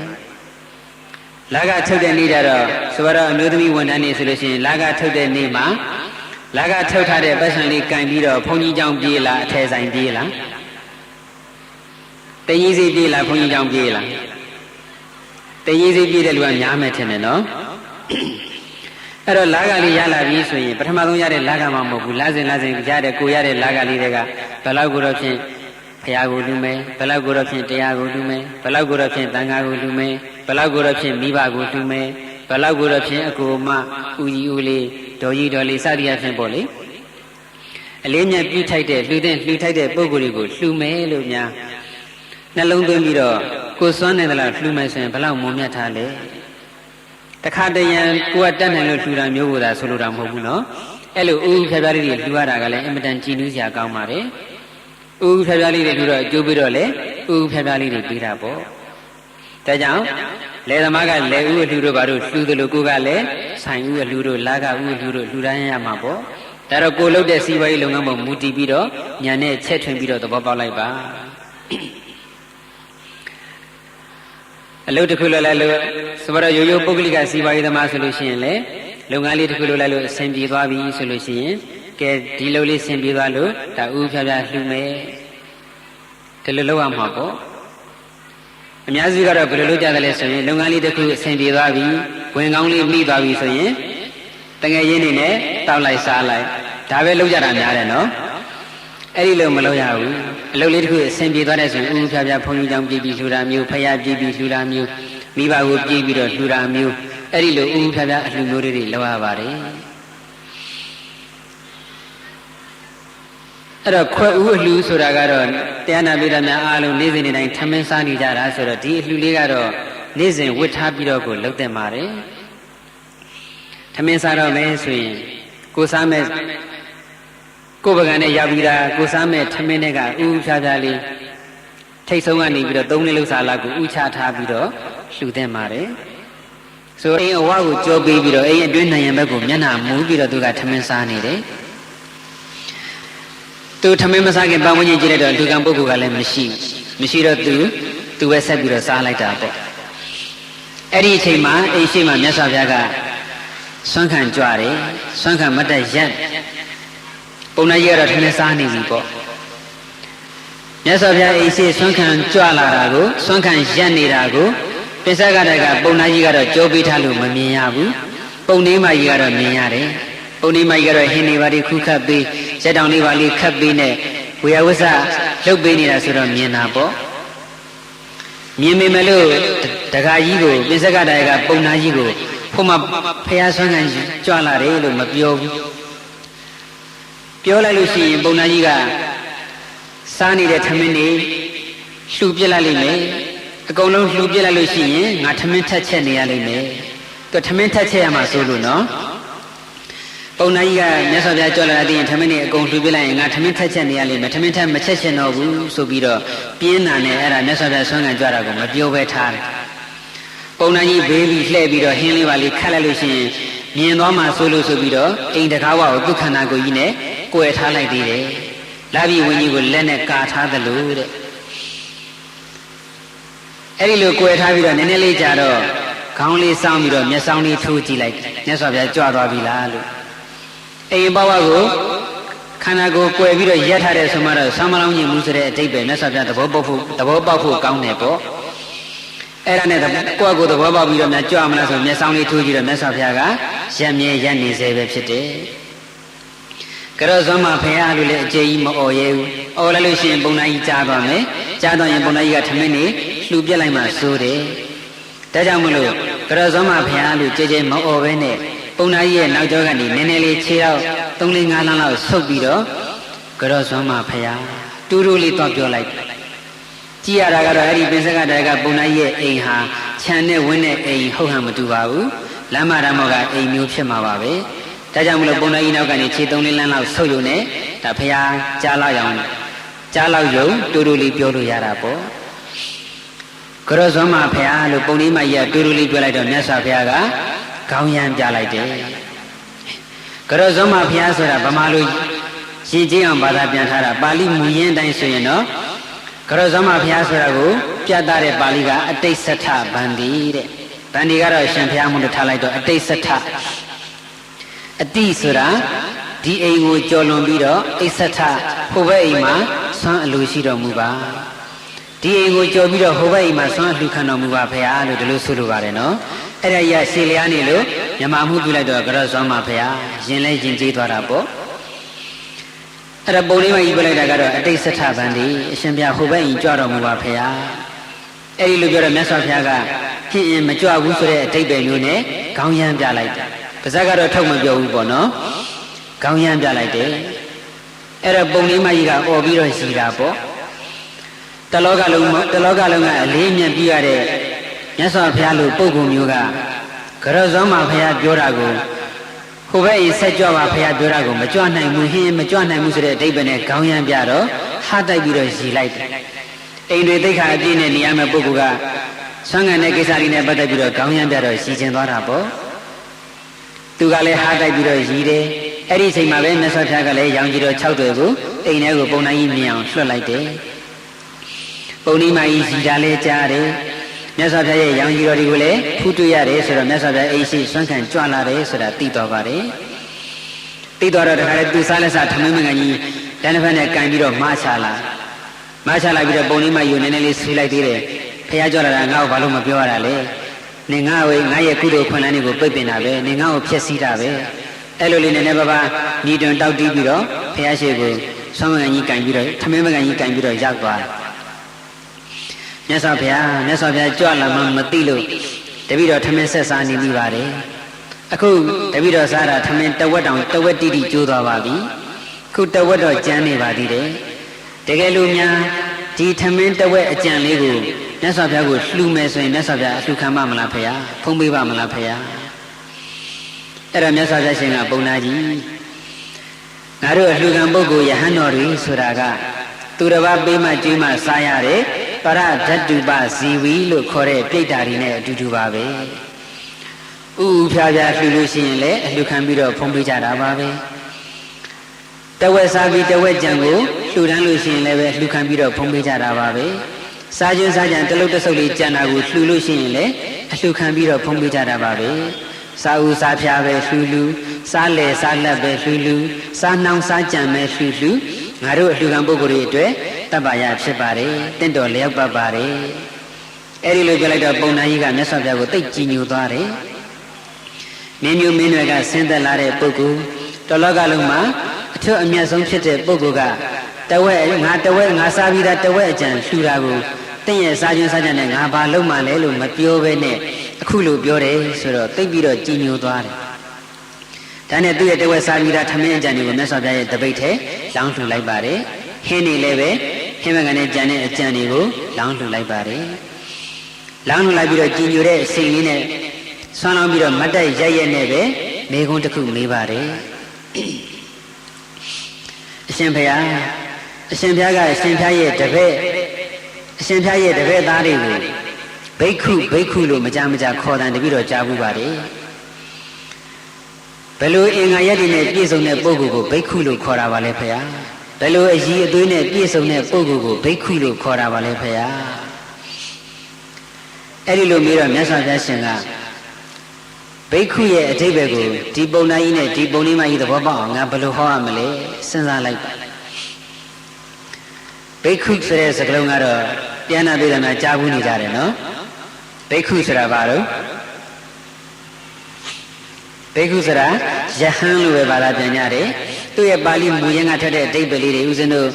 မြင့်မြတ်သူတို့ရဲ့စာရင်တရားမှာလည်းနှစ်ခုရေးထားမှုပါတယ်ဟောထားမှုပါတယ်အဲ့တော့ဘိက္ခုဆိုတဲ့ပါဠိစကားလုံးကဓာတ်ရိုက်ထက်တာတွေကတော့ဘိက္ခတိယာစတိတိဘိက္ခုလို့အဓိပ္ပာယ်ဖွင့်မယ်ဆိုရင်တောင်းတတ်သောကြောင့်ဘိက္ခုလို့ခေါ်တယ်ယဟန်ဆိုတာဘာလို့ခေါ်တာလဲတော့တောင်းတတ်လို့တယ်နော်ဘုန်းကြီးတွေတောင်းလို့ရှိရင်စိတ်မဆိုးနဲ့နော်ဘိက္ခုဆိုတဲ့အဓိပ္ပာယ်ကတောင်းတတ်လို့တဲ့ဒါပေမဲ့လို့တောင်းစားတဲ့လူတွေလို့ပေးပါကံပေးကြပါကမ်းကြပါလို့ဒီလိုអော်ပြီးတော့တောင်းတာမဟုတ်ပါဘူးအရိယယာစနာတဲ့မြင့်မြတ်သောတောင်းခြင်းဖြင့်တောင်းကြပါလေအဲ့တော့တောင်းတတ်လို့လေဘိက္ခုလို့ခေါ်တယ်တန္တာရိဗယံဣခတိတိဘိက္ခုတန်တရာဘေးကိုရှုမြင်တတ်လို့လည်းပဲဘိက္ခုလို့ခေါ်ပါတယ်တန်တရာဝိဆင်းရိဟာတကယ်တော့ဘေးရန်အန္တရာယ်ကြီးပဲဘေးတင်နေတဲ့နေရာကြီးပဲလို့ရှုမြင်တတ်လို့လည်းပဲဘိက္ခုလို့ခေါ်ပါတယ်နောက်တစ်ခုအနှစ်သာရအရှိဆုံးအဓိပ္ပာယ်ကတော့ကိလေသေဘိန္ဒတိတိဘိက္ခုကိလေသာအဆိုင်အခဲတွေကိုဖောက်ခွဲဖျက်ဆီးနေလို့လည်းဘိက္ခုလို့ခေါ်ပါတယ်ဒါကဘိက္ခုဆိုတဲ့စကားလုံးကနေဓာတ်ရိုက်ထွက်လာတဲ့အဓိပ္ပာယ်တွေဖြစ်ပါတယ်စာလူပြောရင်တော့တတ္တထအဓိပ္ပာယ်ပေါ့တရားကနေဓာတ်ရိုက်ထွက်လာတဲ့အဓိပ္ပာယ်ခုဒီပုံနာကြီးဇနီးမောင်နှံကိုတော့တရားအဓိပ္ပာယ်တိုင်းဟောလို့မရဘူးအဓိပ္ပာယ်ယထာလို့ခေါ်တဲ့အဓိပ္ပာယ်နဲ့ဟောမှဖြစ်မယ်ဆိုပြီးတော့မြတ်စွာဘုရားကဉာဏ်နဲ့စဉ်းစားလိုက်တယ်စဉ်းစားလိုက်တဲ့အခါကျတော့ဒီပုံနာကြီးဇနီးမောင်နှံကကတ္တဗဘုရားရှင်လက်ထက်တုန်းကတန်ဃာတော်တွေစာတင်တိုက်ကတန်ဃာတော်တွေစာအန်နေကြတဲ့အတန်ကိုကြားဘူးတယ်တန်ဃာတော်တွေစာအန်တဲ့ထဲကနာမရူပံနာယုတ်ဆိုတဲ့ဒီစကားလုံးလေးကိုသူတို့ကကြားဘူးထားတယ်ကြားဘူးရုံနဲ့မကဘူးအဲ့ဒီနာမရူပံနန္တရားယုတ်တရားဆိုတဲ့စကားလုံးလေးအပေါ်မှာလေ ကြည်ညိုတဲ့စိတ်နှစ်သက်တဲ့စိတ်ဝမ်းမြောက်တဲ့စိတ်အားရတဲ့စိတ်ကလေးဖြစ်ခဲ့ဘူးကြတယ်ဒါကြောင့်ဒီပုံနာကြီးဇနီးမောင်နှံတရားရဖို့အတွက်နံရုပ်ဆိုတဲ့စကားလုံးလေးပါအောင်ကဟောမှဖြစ်မယ်ဒါဟာအင်မတန်ကြည်ညိုစရာကောင်းတဲ့မြတ်စွာဘုရားရှင်ဉာဏ်တော်ကြီးဖြစ်ပါတယ်ယုံနံလို့ဟောမှတရားရမယ့်ပုဂ္ဂိုလ်ကိုမြတ်စွာဘုရားကယုံနံလို့ဟောပါတယ်ယုံနံကိုပြောင်းပြန်လှန်ပြီးတော့နံရုပ်လို့ဟောမှတရားရမယ့်ပုဂ္ဂိုလ်ကိုနံရုပ်လို့ဟောပါတယ်ယုံနံနဲ့နံရုပ်နဲ့ကွဲလားမကွဲဘူးအတူတူပဲနော်ရှင်းတောင်ပဲကွဲပါတယ်ဥပမာဆိုတော့လင်မယားနဲ့ဇနီးခင်ပွန်းနဲ့အဓိပ္ပာယ်တူလားကွဲလားမျိုးသားနဲ့အမျိုးသမီးနှစ်ယောက်တရားဝင်ထိမ်းမြလက်ထပ်ထားတဲ့ပုဂ္ဂိုလ်ကိုလင်မယားလို့ပြောတာနဲ့ဇနီးခင်ပွန်းလို့ပြောတာနဲ့အဓိပ္ပာယ်ချင်းအတူတူပဲနော်ဒါပေမဲ့လင်မယားဆိုလို့ရှိရင်ယောက်ျားကရှေ့ကမိန်းမကနောက်ကဇနီးခင်ပွန်းလို့ပြောလိုက်တော့အမျိုးသမီးကမိန်းမကရှေ့ကယောက်ျားကနောက်ကဖြစ်သွားတယ်အဓိပ္ပာယ်ကတော့အတူတူပဲနော်အဲ့တော့မြတ်စွာဘုရားရှင်ကလင်မယားလို့ပြောမှလင်မယားဆိုတဲ့စကားလုံးသုံးပြီးတော့ဟောမှတရားရမယ့်ပုဂ္ဂိုလ်ကိုလင်မယားဆိုတဲ့စကားလုံးပြောပြီးတော့တရားဟောပါတယ်ဇနီးခင်ပွန်းလို့စကားလုံးသုံးပြီးတရားဟောမှတရားပြုခြင်းနဲ့ရမယ့်ပုဂ္ဂိုလ်ကိုဇနီးခင်ပွန်းလို့သုံးနှုံးပြီးတော့ဟောကြပါတယ်ဒါမြတ်စွာဘုရားရှင်ရဲ့တပ္ပညုတဉာဏ်တော်အရာပါပဲပညာဆိုပြီးတော့ထင်သေးလို့မရဘူးပညာတွေပါကွာအလကားပါပဲအတူတူပါပဲလို့ဒီလိုပြောလို့မရဘူးဒါကြောင့်မြတ်စွာဘုရားရှင်ကယုံနံလို့မဟောတော့ဘဲနဲ့နံယုတ်လို့ဟောမယ်နံယုတ်ဆိုတဲ့စကားလုံးလေးပါတဲ့အဓိပ္ပာယ်ဖွင့်ဆိုချက်ကလေးနဲ့သူတို့ကိုဘိက္ခုရဲ့အဓိပ္ပာယ်ရှင်းပြမှဖြစ်မယ်ဆိုပြီးတော့သဗ္ဗသောနာမရူပသမိယတ္တနတ္ထိမမာယိတံအတ္တတသနာသောစတိတဝေဘိက္ခုတိဝုစတိအဲ့ဒီဂါထာလေးတစ်ပုဒ်ဟောလိုက်ပါတယ်သဗ္ဗသောနာမရူပသမိဆိုတာကနန္တရားယုတ်တရားအလုံးရဲ့အပေါ်မှာအများပြောနေကြတိုင်းပြောတော့ယုတ်တရားနန္တရားအလုံးရဲ့အပေါ်မှာပေါ့ယုတ်တရားနန္တရားဆိုတာကလည်းပရမတ်စကလုံးနဲ့ပြောထားတာယုတ်တရားနန္တရားတွေတနည်းပြောတော့သက်ရှိသမဲ့ပုဂ္ဂိုလ်တ attva အရာဝတ္ထုတွေယုတ်တရားနန္တရားတွေကိုပြညတ်ထားတာကသက်ရှိသမဲ့သာသမီရွှေငွေစသည်အဖြစ်ပေါ့အဲ့ဒီလိုယုတ်တရားနန္တရားတွေရဲ့အပေါ်သက်ရှိသမဲ့ပုဂ္ဂိုလ်တ attva အရာဝတ္ထုတွေရဲ့အပေါ်မှာငါဆိုတဲ့အစွဲငါဥစ္စာဆိုတဲ့အစွဲမရှိဘူးဆိုရင်အဲ့ဒီယုတ်တရားနံတရားတွေအဲ့ဒီသက်ရှိတတ်မဲ့ပုဂ္ဂိုလ်တ attva အရာဝတ္ထုတွေပျက်စီးသွားတဲ့အခါမှာစိုးရိမ်ပူပန်မှုမဖြစ်တော့ပါဘူးအဲ့ဒီလိုငါဥစ္စာဆိုတဲ့အစွဲကင်းနေတဲ့အတွက်ကြောင့်ယုံနံတွေပျက်စီးသွားတဲ့အခါသက်ရှိတတ်မဲ့တွေပျက်စီးသွားတဲ့အခါစိုးရိမ်ပူပန်မှုမဖြစ်တော့တဲ့ပုဂ္ဂိုလ်မျိုးကိုဘိက္ခုလို့ခေါ်ပါတယ်ဒီတရားလေးမြတ်စွာဘုရားကဟောကြားတော်မူလိုက်ပါတယ်နန္တရားယုတ်တရားတွေရဲ့အပေါ်မှာငါဥစ္စာလို့ဆွဲတဲ့ပုဂ္ဂိုလ်တွေဒီသာစိတ်ပူလောင်မှုပင်ပန်းဆင်းရဲမှုဆိုတာစိတ်ပူလောင်မှုစိတ်ပင်ပန်းဆင်းရဲမှုဆိုတာဖြစ်ရပါတယ်။ဒါကြောင့်ဒီဂါထာလေးရဲ့အဓိပ္ပာယ်ကိုဗမာလိုပဲဆံမိုးလေးနဲ့ဆိုကြရအောင်။ငါဥစ္စာဆွဲသူသာစိတ်မှပူလောင်သည်ငါဥစ္စာဆွဲသူသာစိတ်မှပူလောင်သည်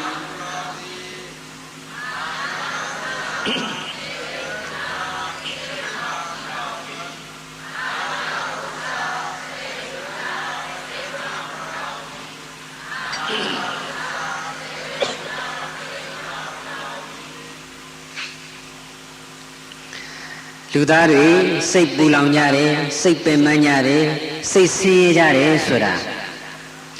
ယုံနံရဲ့အပေါ်အများပြောနဲ့သက်ရှိတမဲ့တွေရဲ့အပေါ်မှာငါဆိုတဲ့အစွဲငါဥစ္စာဆိုတဲ့အစွဲရှိနေကြလို့ပဲငါဆိုတဲ့အစွဲကတော့သိမထင်ရှားဘူးလက်တွေ့ဘဝမှာထင်ရှားတာကတော့ငါဥစ္စာဆိုတဲ့အစွဲငါသားငါသမီးငါအဖေငါအမေငါမိတ်ဆွေငါအပေါင်းအသင်းငါရွှေငါငွေငါအိမ်ငါချမ်းငါလုပ်ငန်းအဲ့ဒီလိုငါပစ္စည်းငါဥစ္စာဆိုတဲ့အစွဲကတော့ထင်ရှားပါတယ်အဲ့ဒီအစွဲတွေကြောင့်စိတ်ပူလောင်မှုစိတ်ပင်ပန်းဆင်းရဲမှုဖြစ်နေကြရတာပါဒါကတော့အဓိပ္ပာယ်ရှင်းပြကြတော့မလိုပါဘူးနော်ငါဥစ္စာဆိုတဲ့အစွဲကြောင့်ငါအစွဲကြောင့်စိတ်ပူလောင်ရတယ်ဆိုတာထင်ရှားပြီးသားပါ ဆိုကြပါစို့ကိုယ်အရင်ခွေးနဲ့သူများအရင်ခွေးနဲ့ခွေးနှကောင်ကြိုက်တယ်ဆိုရင်ဘယ်ခွေးနိုင်စီခြင်းတော့ကိုယ်အရင်ခွေးပဲနိုင်စီခြင်းနဲ့အဲ့ဒါဘာကြောင့်လဲငါဥစ္စာဆိုတဲ့အစွဲကြောင့်တရားကောင်းစဉ်တရားအဆုံးမရဲ့ခေါင်းစဉ်အတိုင်းပြောမယ်ဆိုရင်တော့ငါ့ကိုချစ်မိလို့ငါခွေးဆိုတဲ့အစွဲလေးကြောင့်ငါခွေးကိုနိုင်စီခြင်းနဲ့ဒါငါ့ကိုချစ်မိလို့ပဲနော်အဲ့တော့တခြားဥပမာတွေလည်းအများကြီးပေးလို့ရတာပေါ့လေကျောင်းမှာကိုသားနဲ့ကိုသားသမီးနဲ့သူများသားသမီးနဲ့ရန်ဖြစ်လာတယ်ဆိုရင်လေကိုသားသမီးကိုသူများသားသမီးကအချခံရတယ်ဆိုရင်ဝမ်းသာလားဝမ်းနေလားဝမ်းနေတယ်စိတ်ပျော်လားစိတ်တူလားစိတ်တူတယ်ဘာကြောင့်လို့ငါသားဆိုတဲ့အစွဲလေးရှိလို့တနည်းပြောတော့ငါ့ကိုချစ်မိလို့သူများသားသမီးကိုကိုသားသမီးကဆော်ခဲ့လို့ရှိရင်တော့ဝမ်းမသာဘူးလားဟိုကလည်းသားသမီးဟိုကလည်းကလေးဒီကလည်းကလေးပဲလေဘာဖြစ်လို့ဝမ်းသာနေရတာငါသားဆိုတဲ့အစွဲအရှိနေတော့ငါသားမထိဘူးသူများသားသမီးပဲထိတယ်ဆိုတော့ဝမ်းသာတာပေါ့နော်အဲ့တော့နောက်ဆုံးပေါ်ဥပမာလေးပဲခတ်တုတ်တုတ်ပေးကြတာပေါ့လေဦးဇင်းတို့စက်တဘာလ17ရက်နေ့ကဘာဖြစ်သွားတော့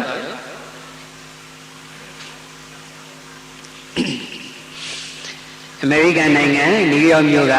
ကမ္ဘာကုန်သွယ်ရေးအဆောက်အဦကြီး2ခုကိုအကြမ်းဖက်သမားတွေကလေယာဉ်2စီးနဲ့တိုက်တဲ့အတွက်မီးလောင်ပြိုကျပျက်စီးသွားခဲ့ပါတယ်အဲ့ဒီဖြစ်စဉ်လေးကိုအာရုံပြုထားပါအဲ့ဒီဖြစ်စဉ်မှာအဆောက်အဦတစ်ခုကိုလေယာဉ်2စီးနဲ့တိုက်တာရဲ့အဆောက်အဦကြီးမီးလောင်တာရဲ့ပြိုကျသွားတာရဲ့စကားလုံးရှင်းအောင်ပြောမယ်ဆိုရင်တော့တိုက်တာရဲ့လောင်တာရဲ့ပြိုတာရဲ့3ခုအဲ့ဒီ3ခုလေးကိုကင်ပြီးတော့ပြောကြရအောင်ကမ္ဘာကုန်သွယ်ရေးအဆောက်အဦ2ခုကိုလေယာဉ်2စီးတိုက်သွားတာနဲ့ကိုယ်အိမ်ဖျားစင်ဘော်ကဖန်ခွက်ကိုကြောင်ကတိုက်သွားတာနဲ့ဘယ်ဟာပို့ပြီးတော့စိတ်ပူလောင်တော့စိတ်ပူလောင်လို့ဆိုတော့ဝေးနေသေးတယ်လေအဆောက်အဦ2ခုကိုလေယာဉ်တိုက်တာနဲ့ဖန်ခွက်ကိုကြောင်တိုက်တာနဲ့ဘယ်ဟာစိတ်တူတော့ဖန်ခွက်ကိုကြောင်တိုက်တာစိတ်တူတယ်တဲ့ဟိုကဒေါ်လာသန်းပေါင်းများစွာတန်တဲ့အဆောက်အဦကြီးကိုတိုက်တာကိုဖန်ခွက်ကရာကနန်းထောင်ကနန်းလောက်ပဲတန်တဲ့ဖန်ခွက်ဘာဖြစ်လို့ကိုဖန်ခွက်တိုက်တာကိုစိတ်တူနေရတာငါဖန်ခွဲဆိုတဲ့အစွဲလေးရရှိတာကိုနော်ဟိုဟိုဆောက်အဦတစ်ခုကတော့ငါအဆောက်အဦဆိုတဲ့အစွဲရှိလားမရှိဘူးမရှိတော့တိုက်သွားပြီမဲ့ကိုဖန်ခွက်ကိုတောင်တိုက်သွားတာလောက်စိတ်မတူဘူးသူ့အတိုင်းတန်းနဲ့ပြီးတော့နည်းနည်းပါးတော့တူရင်တူမှာပေါ့ဒါပေမဲ့ဖန်ခွက်ကိုကြောင်တိုက်တာလောက်တော့စိတ်တူမှုအင်အားဒေါသအင်အားမပြင်းထန်ဘူးအဲ့ဒါဘာကြောင့်လဲဆိုရင်ငါ့ကိုချစ်မိလို့ဒီတရားကောင်းစဉ်ကငါ့ကိုမချစ်ပါနဲ့မကောင်းတော့ငါ့ကိုချစ်မိလို့တော့နာမည်ပေးဖို့ကောင်းတော့အဲ့တော့တိုက်တဲ့ကိစ္စပြီးပြီလောင်တဲ့ကိစ္စကမ္ဘာကုန်သွယ်ရေးအဆောက်အဦ2ခုကိုမီးလောင်သွားတာနဲ့မင်္ဂလာဆောင်သွားကန်ဒီကိုယ့်ရဲ့အင်ကြီးကိုအင်္ဂါကောင်မလေးကမီးဘူးတိုက်တဲ့အခါနမောနမဲနဲ့တိုက်မိလိုက်လို့အင်ကြီးမီးကျွမ်းသွားတာအင်ကြီးမီးလောင်သွားတာနဲ့ဘယ်ဟာကပိုစိတ်တူတော့အင်ကြီးမီးလောင်တာစိတ်တူတယ်အင်ကြီးကဘယ်လောက်တန်လို့တော့ထောင်ကနန်းတောင်ကနန်းပေါ့နော်ကိုကဒေါ်လာသန်းပေါင်းများစွာဘီလီယံပေါင်းများစွာတန်နေဘာကြောင့်ကိုအင်ကြီးမီးလောင်တာစိတ်တူရတယ်လဲဆိုရင်ငါ့ကိုချစ်မိလို့ငါအင်ကြီးဆိုတဲ့အစွဲလေးကရှိနေလို့ပေါ့တခါပြူကြတဲ့ကိစ္စကမ္ဘာကုန်သွယ်ရေးအဆောက်အဦ2ခုတည်းမကောက်ပေါ့လေပတ်ဝန်းကျင်ကတခြားအဆောက်အဦတွေလည်းပါတာပါပဲအဲ့တော့အဲ့ဒီအဆောက်အဦတွေပြိုကျသွားတာရဲ့အိမ်ကကိုသားသမီးလေးကပကံကိုင်းထမင်းစားပြီးပကံကိုင်းထိုင်းနဲ့လက်ချော်ပြီးတော့ကြကွဲသွားတာရဲ့ဘယ်ဟာကပို့ပြီးတော့စိတ်တူပကံကြကွဲတာစိတ်တူတယ်ပကံကဘယ်လောက်တန်လို့ရာကနန်းထောင်ကနန်းပဲတန်ပါတယ်တောင်ကနန်းတော့မတန်ဘူးเนาะတစ်ချက်ချင်းဆိုရင်တန်တဲ့ပကံလည်းရှိမှာပေါ့လေအဲ့တော့လွန်ဆုံးတောင်ကနန်းပဲပေါ့ဟိုကဒေါ်လာတန်ပေါင်းများစွာတန်တဲ့အဆောက်အဦကြီးပြိုကျတာအဲ့တော့အဆောက်အဦကြီးပြိုကျတာကြတော့ဒီလောက်ကြီးစိတ်မတူပဲနဲ့ကိုယ်ပကံလေးကွဲသွားတာကြတော့စိတ်တွေတို့လာစမ်းနေနမောနမဲနဲ့ဆိုတော့နိုင်ရင်လေး3 4 5ကြတော့ပိတ်တီးလိုက်အောင်ပါเนาะအဲ့ဒါဘာကြောင့်လဲဆိုရင်ငါ့ကိုချစ်မိလို့ ဒါကြောင့်တောကမှန်သမျှသည်ငါပစ္စည်းငါဥစ္စာငါလူငါချစ်သူဆိုတဲ့ငါအစွဲတွေကြောင့်ဖြစ်တယ်ဆိုတာမထင်ရှားဘူးလားထင်ရှားပါတယ်ငါပစ္စည်းငါဥစ္စာငါလူငါချစ်သူဆိုတဲ့အစွဲသာမရှိဘူးဆိုရင်အဲ့ဒီပစ္စည်းဥစ္စာစိတ်ထဲမှာခံစားရပါမလားမခံစားရဘူးဒါကြောင့်ငါ့ကိုမချစ်တဲ့စိတ်ဓာတ်ဟာဘလောက်များကောင်းတယ်လေဒါကြောင့်ဦးဇင်းတို့ကလေနိဗ္ဗာန်လိုချင်ရင်ငါ့ကိုမချစ်ပါနဲ့ဆိုတဲ့အဆုံးအမလေးကိုတိတ်ကြိုက်တာပဲရှေးဆရာတော်ကြီးရဲ့အဆုံးအမမှာကတော့နိဗ္ဗာန်လိုချင်ရင်ငါ့ကိုမကြိုက်ပါနဲ့လို့ဆိုထားပါတယ်ဦးဇင်းကနည်းနည်းလေးမကြိုက်ပါနဲ့ဆိုတော့နည်းနည်းလေးနဲ့ယဉ်သေးတယ်လို့ဖြစ်မလားလို့ငါ့ကိုမချစ်ပါနဲ့လို့ပြင်လိုက်တာပါအင်မတန်ကောင်းတဲ့အဆုံးအမလေးပါပဲဒါကြောင့်ပြန်ဆိုလိုက်ပါပါတယ်တော့ငါဥစ္စာဆွဲသူသာစိတ်မှပူလောင်သည်ဆိုလိုက်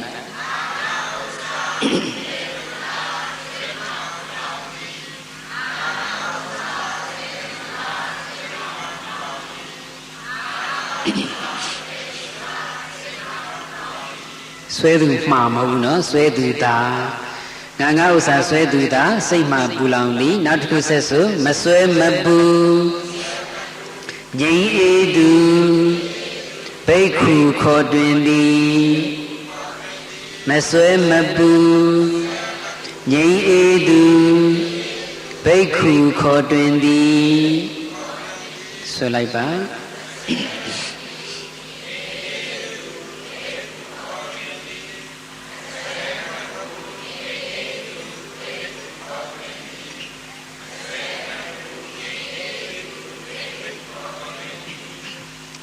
မဆွဲမပူမဆွဲလို့ရှိရင်တော့မပူတော့ဘူးမဆွဲလို့မပူတော့တဲ့ငြိမ်းအေးတဲ့သူကိုဘာလို့ခေါ်လဲဘိက္ခုလို့ခေါ်တယ်ဆောင်းပုံးမှာကတော့ဥကာယနဲ့ကိုက်အောင်လို့ဘိက္ခုလို့ခေါ်ထားတာတယောက်ချင်းဆိုရင်တော့ဘိက္ခုပေါ့အဲ့တော့သာသနာကြီးနဲ့ကြုံတဲ့ခိုင်းမှာကိုဘိက္ခုလို့ခေါ်ခံရတော့ဂုဏ်ကြီးစရာကောင်းတာဗာများရှိတယ်အင်မတန်ဂုဏ်ကြီးစရာကောင်းတယ်နော်ဘိက္ခုဆိုတာကဦးဇင်းတို့လို့ကရုံရိပ်ပြီးတော့သင်္ကန်းဝတ်ထားတိမ်ဝင်ပြီးကမောစာဖတ်ထားတဲ့ယဟန်တော်တွေကမှဘိက္ခုလို့ခေါ်တာမဟုတ်ဘူးဒါကတော့တိမ်ဝင်ကမောဖတ်ထားတဲ့ယဟန်ကိုတော့ဝိနည်းယဟန်လို့ခေါ်တာပေါ့တရားနာပိဋကပေါင်းသူတော်ကောင်းတို့လည်းပဲလူဝိကြောင်ဝတ်ကိုဝတ်ထားပြီးမဲ့အခုပင်စက္ကဒါယကပုံနာကြီးကိုမြတ်စွာဘုရားဟောတဲ့ဒေသနာတော်နဲ့အညီတက်ရှိတတ်မဲ့အရာအလုံးရဲ့အပေါ်မှာငါဥစ္စာဆိုတဲ့အစွဲမရှိဘူးဆိုရင်အဲ့ဒီအခိုက်မှာဘာလို့ခေါ်နိုင်တော့ဘိက္ခုလို့ခေါ်နိုင်တယ်ယဟန်က2မျိုးရှိတယ်လူဝိယဟန်ရဲ့သင်္ကန်းဝိယဟန်ရဲ့သင်္ကန်းဝိယဟန်ကတော့ဝိနည်းယဟန်ဆိုတဲ့နာမည်ရောတုတ်တန်ယဟန်ဆိုတဲ့နာမည်ရောနာမည်2မျိုးလုံးရနိုင်တာပေါ့တိမ်ဝင်ကမောဖတ်ထားရင်တော့ဝိနည်းယဟန်ဆိုတဲ့နာမည်ရပြီးပြီငါ့ကိုမချစ်တဲ့စိတ်ဓာတ်ရှိသွားပြီဆိုရင်တော့တုတ်တန်ယဟန်ဆိုတဲ့နာမည်လည်းရသွားပြီလူဝိယဟန်တွေကတော့ဝိနည်းယဟန်ဆိုတဲ့နာမည်မရတော့ဘူးတုတ်တန်ယဟန်ဆိုတဲ့နာမည်တော့ရနိုင်ပါတယ်ငါ့ကိုမချစ်တော့ဘူးဆိုရင်တော့တုတ်တန်ယဟန်ဖြစ်သွားပြီပေါ့နော်တုတ်တန်မဟုတ်ဘူးနော်တုတ်တန်နီးအရာဆိုလိုတာပါတနည်းပြောရင်တော့အကျင့်အရာယဟန်ဖြစ်သွားတယ်လို့ဆိုလိုတာပေါ့အဲ့တော့တရားနာပိဋကနာကိုဘိက္ခုမဖြစ်ချင်ဘူးလားဖြစ်ချင်တယ်ဆိုရင်ဘာလုပ်ရမလဲငါ့ကိုမချစ်ရဘူးငါ့ကိုမချစ်ရဘူးဆိုတော့သူ့ကိုချစ်ရမှာပဲသူ့ကိုလည်းမချစ်ရဘူးနော်သူကငါ့ကိုမချစ်ပါနဲ့ဆိုတော့အတိတ်ပဲဘယ်လိုပေါက်လဲဆိုရင်ငါ့ကိုမချစ်ပါနဲ့သူ့ကိုပဲချစ်ပါလို့အတိတ်ပဲပေါက်ပါတယ်တဲ့အမှန်ကတော့သူ့ကိုချစ်တယ်ဆိုတာလေငါ့ကိုချစ်တာပါပဲကိုသားသမီးချစ်တယ်ဆိုတာလေကိုသားသမီးကလိမ်မာကိုသားသမီးကကိုမှစိတ်ချမ်းသာကိုသားသမီးကကိုမှကောင်းကျိုးတွေရဒါကြောင့်ချစ်တာပါကောင်းကျိုးတွေဟိုကျိုးဒီကျိုးကိုမဆိုလို့ကိုသားသမီးလေးမြင်နေရစိတ်ချမ်းသာတယ်ဆိုတာကိုချစ်တာနော်လိမ်မာနေတဲ့သားလေးချစ်စရာကောင်းတဲ့သားလေးကြည်ပြီးတော့ကိုယ်စိတ်တည်ချမ်းသာဒါကိုချစ်တာပါပဲဒီသားသမီးကကိုသိချစ်ပါတယ်ဆိုတဲ့သားသမီးကိုအရေးတကြီးကြီးနဲ့ကြည်နေတဲ့သားသမီးကသိုးသွမ်းမိုင်မဲသွားပြီးကိုစိတ်ဆင်းရအောင်လုပ်ပြီးဆိုတော့ချစ်သေးလား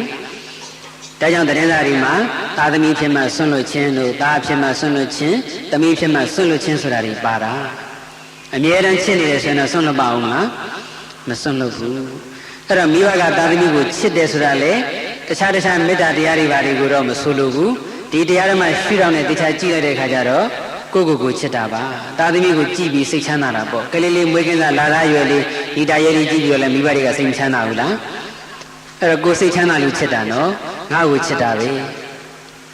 ကြံတဲ့ပေါင်းသိနေကြတဲ့မိတ်ဆွေပေါင်းသိနေလဲအကုန်လုံးဒီတိုင်းပါပဲဆိုတော့ကောင်လေးနဲ့ကောင်မလေးနဲ့တမီးစားနှစ်ယောက်ချစ်ကြတယ်ဆိုလို့ရှိရင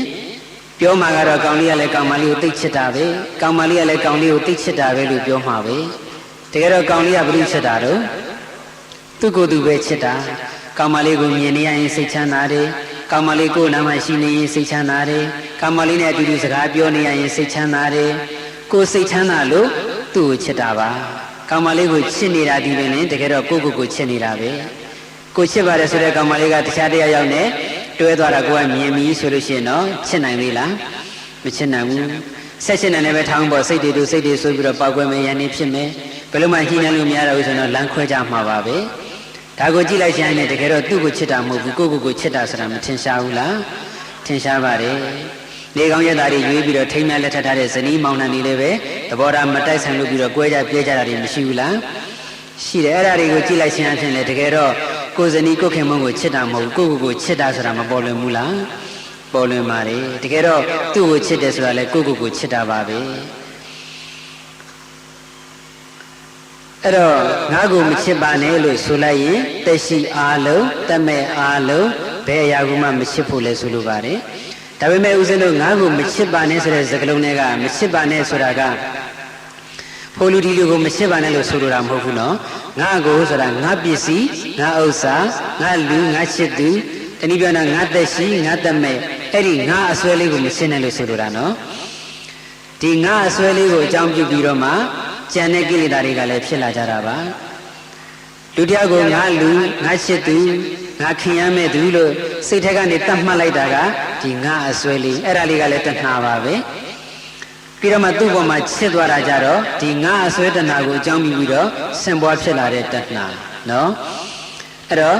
ငါပစ္စည်းငါဥစ္စာငါလူငါချစ်သူလို့အရင်ဆုံးသိမ့်ပိုက်တဲ့တဏှာဖြစ်ပြီးမှအဲ့ဒီပစ္စည်းကိုတွေ့တာတတ်မဲ့တယ်အဲ့ဒီလူကိုချစ်ခင်မြတ်နိုးတယ်ဆိုတဲ့တဏှာကနောက်ဆက်တွဲဖြစ်လာတာငါပစ္စည်းငါဥစ္စာလို့သိမ့်ပိုက်တဲ့တဏှာကြောင့်တဏှာတစ်ခုတည်းဖြစ်တာမဟုတ်ဘူးဒေါသတွေဖြစ်တယ်ဆိုတာလေငါပစ္စည်းငါဥစ္စာလို့တတ်မှတ်တဲ့တဏှာကြောင့်ဖြစ်တာပဲငါသားလို့သိမ့်ပိုက်ထားတဲ့တဏှာကြောင့်ငါသားကိုထိရင်မခံနိုင်ဘူးဆိုတဲ့ဒေါသဖြစ်လာတာမဟုတ်ဘူးလားဟုတ်တယ်ကျန်တဲ့မာနတို့အိတ်သားမစ္စရိယတို့အကုန်လုံးမှာပဲအဲ့ဒါတွေအကုန်လုံးဒီငါ့ကိုချစ်တဲ့စိတ်ကိုမြင်ဖြားခံလာတာပါဒါကြောင့်ငါ့ကိုမချစ်တဲ့စိတ်ရအောင်ကြိုးစားဖို့အင်မတန်အရေးကြီးပါတယ်အဲ့ဒီငါ့ကိုမချစ်ပါနဲ့ဆိုတဲ့တရားလေးမြတ်စွာဘုရားလည်းဟောလိုက်ရောဂါထာရဲ့အဆုံးမှာပင်စက္ကရာယကပုံနာကြီးနဲ့ပုံနေမကြီးနှစ်ယောက်အနာဂံဖြစ်သွားကြပါတယ်အနာဂါမိမဲ့အနာဂါမိဖို့နဲ့နိဗ္ဗာန်ကိုမျက်မှောက်ပြုသွားနိုင်ကြပါတယ်မြတ်စွာဘုရားနဲ့ပုံနာဇနီးမောင်နှံနဲ့မိုးတုမတ်တတရားဟောနေတော့အိမ်ကြီးချင်းတွေကလည်းပြေးလာပြီးတော့မတ်တရရင်နဲ့တရားနာကြတာပေါ့နာကြတော့ဘေးအိမ်ကြီးချင်းပုဂ္ဂိုလ်တွေအတွက်လည်းဒီတရားဒေသနာတော်ကအကျိုးရှိသွားပါတယ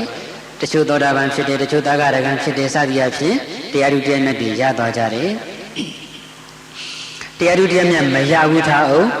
ငါ့ကိုမချစ်ပါနဲ့ဆိုတဲ့အဆုံးအမလေးရလိုက်တဲ့ဆိုရင်ကိုပဲဘဝမှာအထိုက်လျောက်တော့နေတာထိုင်တာရှိသွားပါတယ်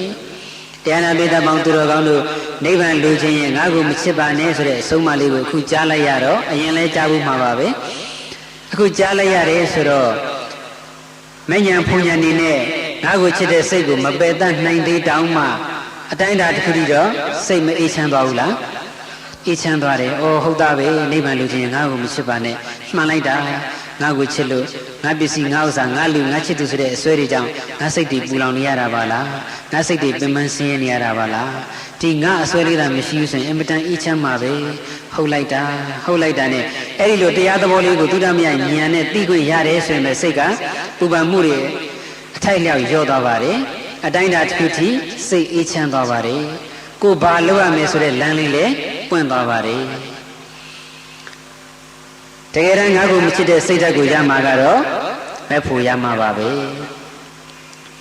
မဲ့ဉာဏ်ဆိုတာကသူ့အလိုလျောက်တော့ရလာတာမဟုတ်ဘူးဝိပဿနာဉာဏ်အာကောင်းမှရလာတာဒီတော့ငါ့ကိုမချစ်ပါနဲ့လို့ပြောလိုက်တာဒီမဲ့ဉာဏ်ဖုန်ဉာဏ်နဲ့နိဗ္ဗာန်ကိုမျက်မှောက်ပြုနိုင်တဲ့အဆင့်ထိရောက်အောင်တတိပဋ္ဌာန်ဝိပဿနာအလုပ်ကိုအားထုတ်ပါလို့ပြောလိုက်တာပါပဲတတိပဋ္ဌာန်ဝိပဿနာအလုပ်ကိုအားထုတ်လို့ကိုရှုမှတ်ဆဲအာယုံလေးတစ်ခုရဲ့ယုံ nant ဖြစ်ပြသဘောတဘာဝကိုသိသွားတဲ့ဆိုရင် အဲ့ဒီသိလိုက်တဲ့ယုံနာအာယုံကိုအကြောင်းပြုပြီးတော့ငါကိုချစ်တဲ့စိတ်ဖြစ်ပါဦးမလားမဖြစ်တော့ဘူး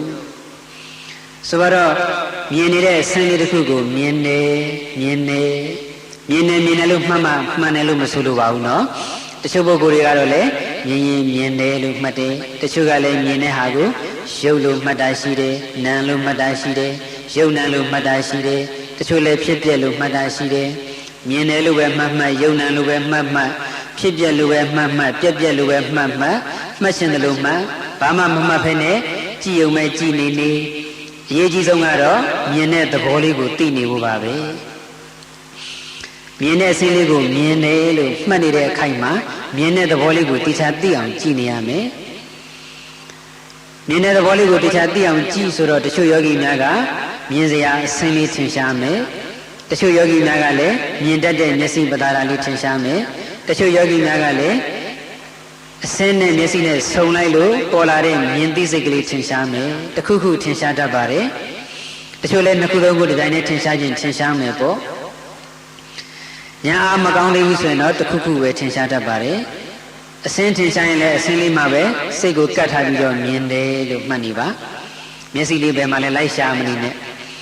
မျက်စိမသာတာထင်ရှားတဲ့ပုဂ္ဂိုလ်ကလည်းဒီနေရာလေးကမြင်နေတာပဲဆိုပြီးတော့မြင်နေတဲ့သဘောလေးအဲ့ဒါလေးသိမယ်အဲ့ဒါလေးကိုပဲသိပြီးတော့မြင်တယ်လို့မှတ်မြင်သိစိတ်ကလေးကိုထင်ရှားနေတဲ့ပုဂ္ဂိုလ်ကလည်းမြင်သိစိတ်ကလေးကိုပဲကြည့်ပြီးတော့မြင်တယ်လို့မှတ်နေပါမှတ်အားတွေကောင်းလို့တတိညာအားတွေတတိသမารိညာအားတွေကောင်းသွားပြီဆိုရင်